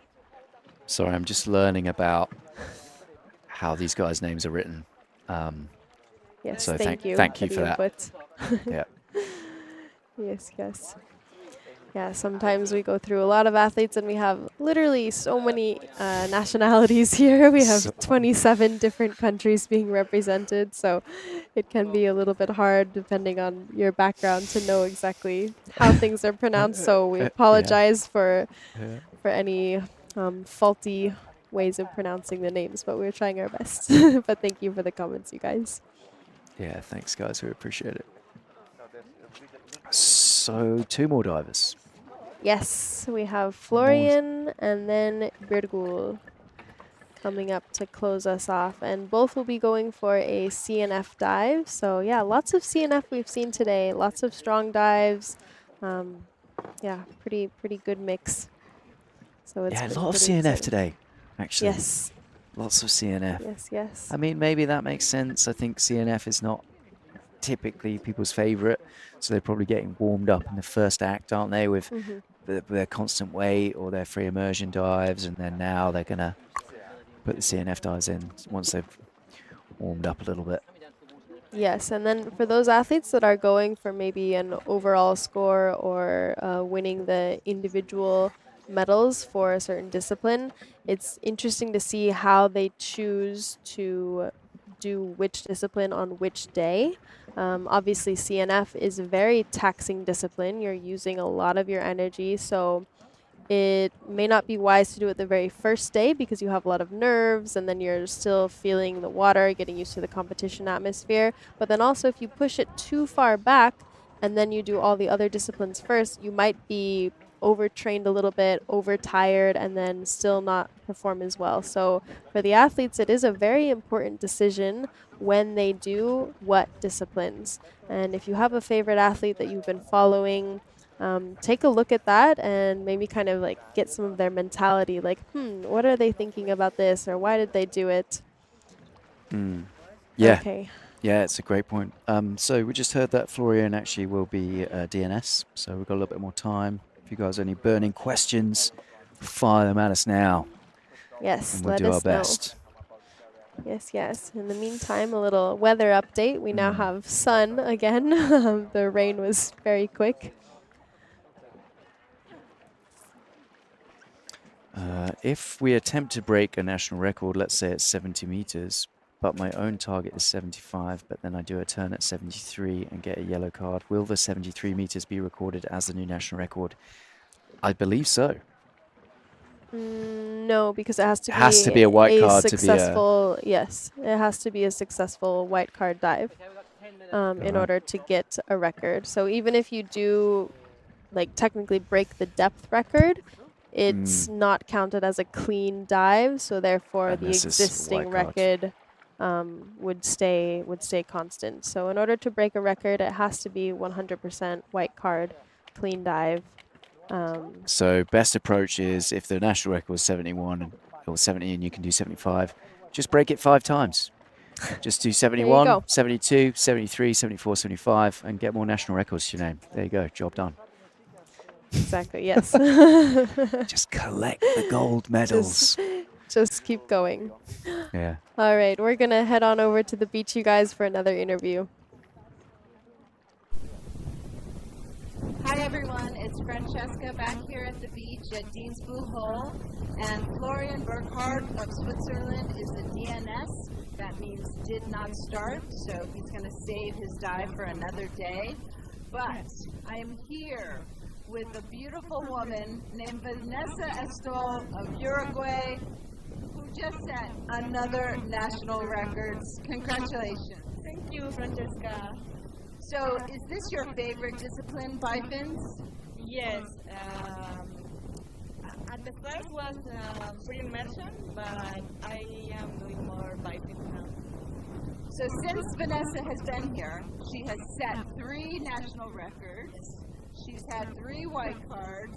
So she's really setting the example in her inaugural visit. Vanessa, you're also a mountaineer and the first woman to ever summit Everest, and I believe also the second woman to ever summit Everest. Yes, the first Uruguayan woman. Yes. So, tell me who back home is watching and what would you like to say to them? I hope my mom is watching and maybe my grandma, I don't know. But hi to everyone. And are there people that are supporting you in addition to your family? Any sponsors you'd like to thank? Of course, Garmin Uruguay. So tell me, did you think it was going to be like this? Is it hotter? Is it colder? Is it clearer? What is it? No, it's amazing. I love here. I love the Blue Hole, and I am very happy to be here. Will you be doing any other competitions this year? Yes. After this competition, I am going to Roatan for Caribbean Cup and then the World. Okay, so do you have a plan in your mind, what you want to achieve here and then build on it, or are you just kind of seeing how it goes? I started freediving only 10 months ago, so I am going slowly, but I hope 60 meters here. So are there things that are true in your mountaineering and your climbing that feel similar to freediving? The hypoxia, for sure. And do you think this is something that you're going to continue now that you've started? Yes, of course. Yes, I am loving freediving, so yes. So what have you enjoyed, besides Dean's Blue Hole, the most about being here in the Bahamas? Conch salad, the friends, what is it? The people, the island is amazing, this view all day, so I love Bahamas. It's my first time here. So if you guys want to follow Vanessa on Instagram, her handle is Vanessa Estol. That's ESTOL on Instagram. Congratulations, felicidades. Thank you for being here, and we will continue to see all of the great performances from Vanessa and the other athletes. We're going to go back over to the platform. See you soon. Okay, awesome. Muchas gracias, Vanessa, y felicidades otra vez. Super, super Yeah, bien. well done. Well done again. Just another one for her. So fantastic. She's doing great. Yes. So we've been reading some interesting things about Birgul. She will be our next diver coming up. We still have a little bit of time before her official top time. And this actually, she will be doing a CNF dive for us today to close us off. And this is her first CNF in competition. So that's pretty exciting. She told me this morning, I gave her the morning hug, and she was like, I am a little bit nervous because I haven't done CNF, I haven't trained it. And I was like, you got this. So she's feeling confident, but a little bit nervous. So hopefully we'll see her do a really beautiful dive. Yeah, she's a real pleasure to have around, Birgul. She's such a nice character, isn't she? She's very sweet. Yes. And I think she has got this, hasn't she? She's got the skill. She's a good diver. She's actually an English teacher, I believe. Yes, yeah, Is that she right? teaches literature. English, yeah. literature, lit, sorry, yeah. not English. Yeah. Yeah, well, it'd probably be Turkish lit. Turkish lit, sorry. Sorry, that's why I got confused. She's a literature Yes. teacher back home, and she's also part of a bunch of taught freediving to 150 plus students in Turkey. So she does a lot for the community there. Yeah, and she has a couple more projects that we'll talk about during her dive that she's very passionate about, and it's been very interesting speaking with her about her future plans and goals, and also watching her dive has been really, really nice. She's the second Turkish athlete we have here. We also have Shaika, who we've been seeing as a veteran in this sport. But yeah, Birgul has been showing us some very, very beautiful dives, and like we said, very sweet. Yeah, she's super good. I actually did a bit of training with her in the build-up to the competition, which was great. She's really, really, really sweet lady. Shout out to her son. Yes. Yes, hello, hello. 3 minutes. Edge, I think his name is. Yes, So if you're there, mate, Mum's doing good.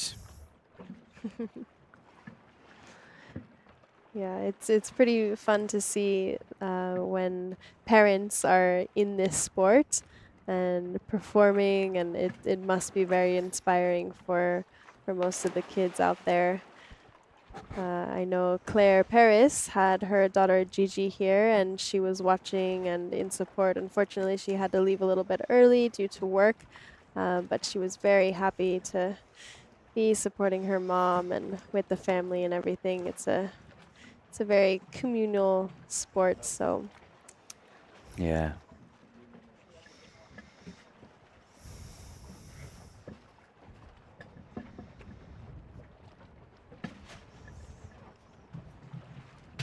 2 minutes to official top.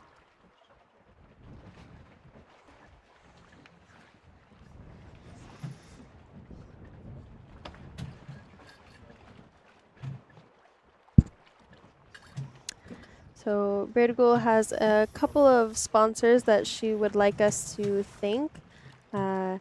Essenial and Partners Councils, and they are the world's leading companies in law and legal services, dealing with transport, trade, employment, and commodities.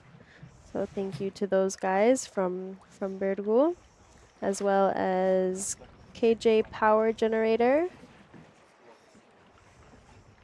They have been providing Turkey with uninterrupted energy in all moments, in more than 100 countries around the world. And as I'm sure many of our viewers know, Turkey had a pretty difficult year. They had the massive earthquake, so lots of things have been happening there as far as recuperation and rebuilding and everything. So for the athletes that are here, it's been very, very hard at some moments, but they've been persevering and showing us these amazing dives. 30 seconds. Yeah, so these competitions are available to the public. Basically, all you need is to buy your plane ticket to wherever they are. That includes the pool competitions. Here at Vertical Blue, you can come and spectate. The ones in Roatan as well. You can go swim out to the platform and watch the divers. If you do come, bring a mask and snorkel with you and some fins so you can see the action below the water as well. But yes, they are visible if you are in the area. 7, 8, 9, 10.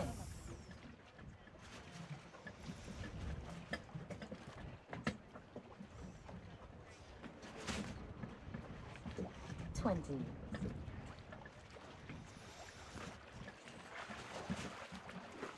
Off she goes. Okay, so like I said, this is her first no fins in competition, and she hadn't been training it that much, but she's doing quite a speedy descent actually on the way down. 10 meters. Yeah, fast, strong pulls. Just working through that buoyancy zone. She's probably about 15 meters now, 20 meters, sorry. Yes, and she actually does have quite a nice leg kick. Looked like she had quite a bit of power generated from Good those flexibility kicks. as well, yeah. Oh, she's Okay, sorting out looks the like lanyard, maybe. 30 meters. There you go. You're just That's feeling it. the line. Find that free fall, Bergul. You got it. Yeah. She's close. She's close. There you go. Here we go at the bottom plate. Nice. She got the tag. Put that in her hood, making sure it's secure. Nice. And we see her on the way up doing almost simultaneous kicks and pulls in that more negative buoyancy area. Could maybe glide a little bit more, but you know, as you know, at the negative pressure, it's hard to glide in CNF. So Yes, yeah, but she's looking good overall, though. yeah, looking very strong. 20 meters.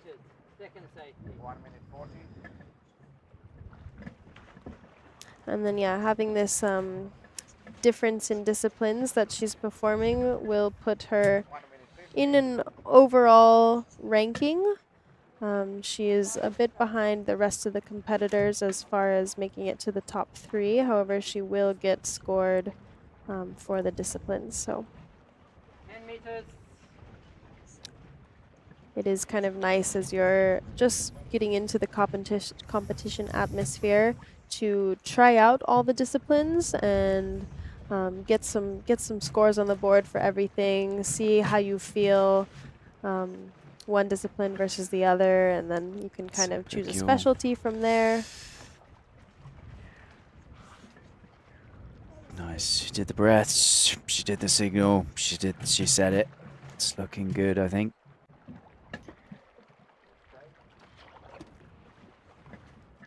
Tag. There it is. Good.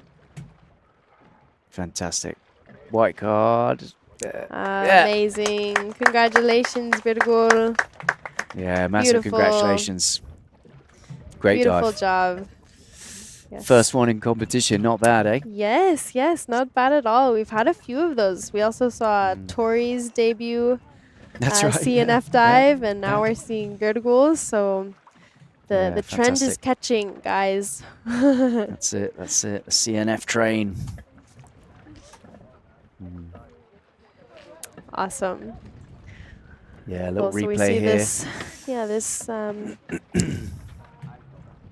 we did see a little bit of a struggle during her free fall.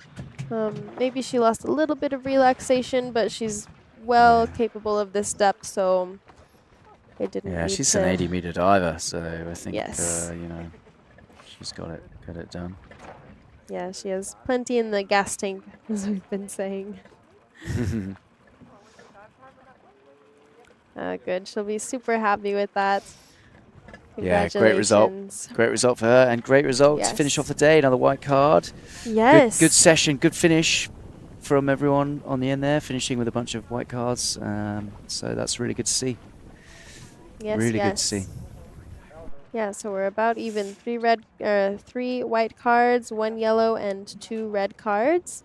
But pretty safe diving today, and it seems like the energy was still high towards the end of the competition. Everybody starts getting a little bit tired, but we're still seeing a lot of support around the athletes and everything, and yeah, lots of energy. So I expect tomorrow and the next day. Not even halfway yet. I know. I know. I expect tomorrow and the next day we'll have some pretty impressive announcements, so stay tuned on the socials for what the announcements are for tomorrow. It should be pretty interesting, and then the official results as well. And then as we progress, we'll start giving you guys updates on the current standings, who's in the lead, and then second and third place as well. And There'll be a bit more jostling for position as the athletes do all the 3 disciplines. So we'll give you a good roundup. Yes, for sure. All right, guys. Well, we'll catch you tomorrow. Have some good rest, and we'll be back with you in the morning. Thanks, guys. Ciao.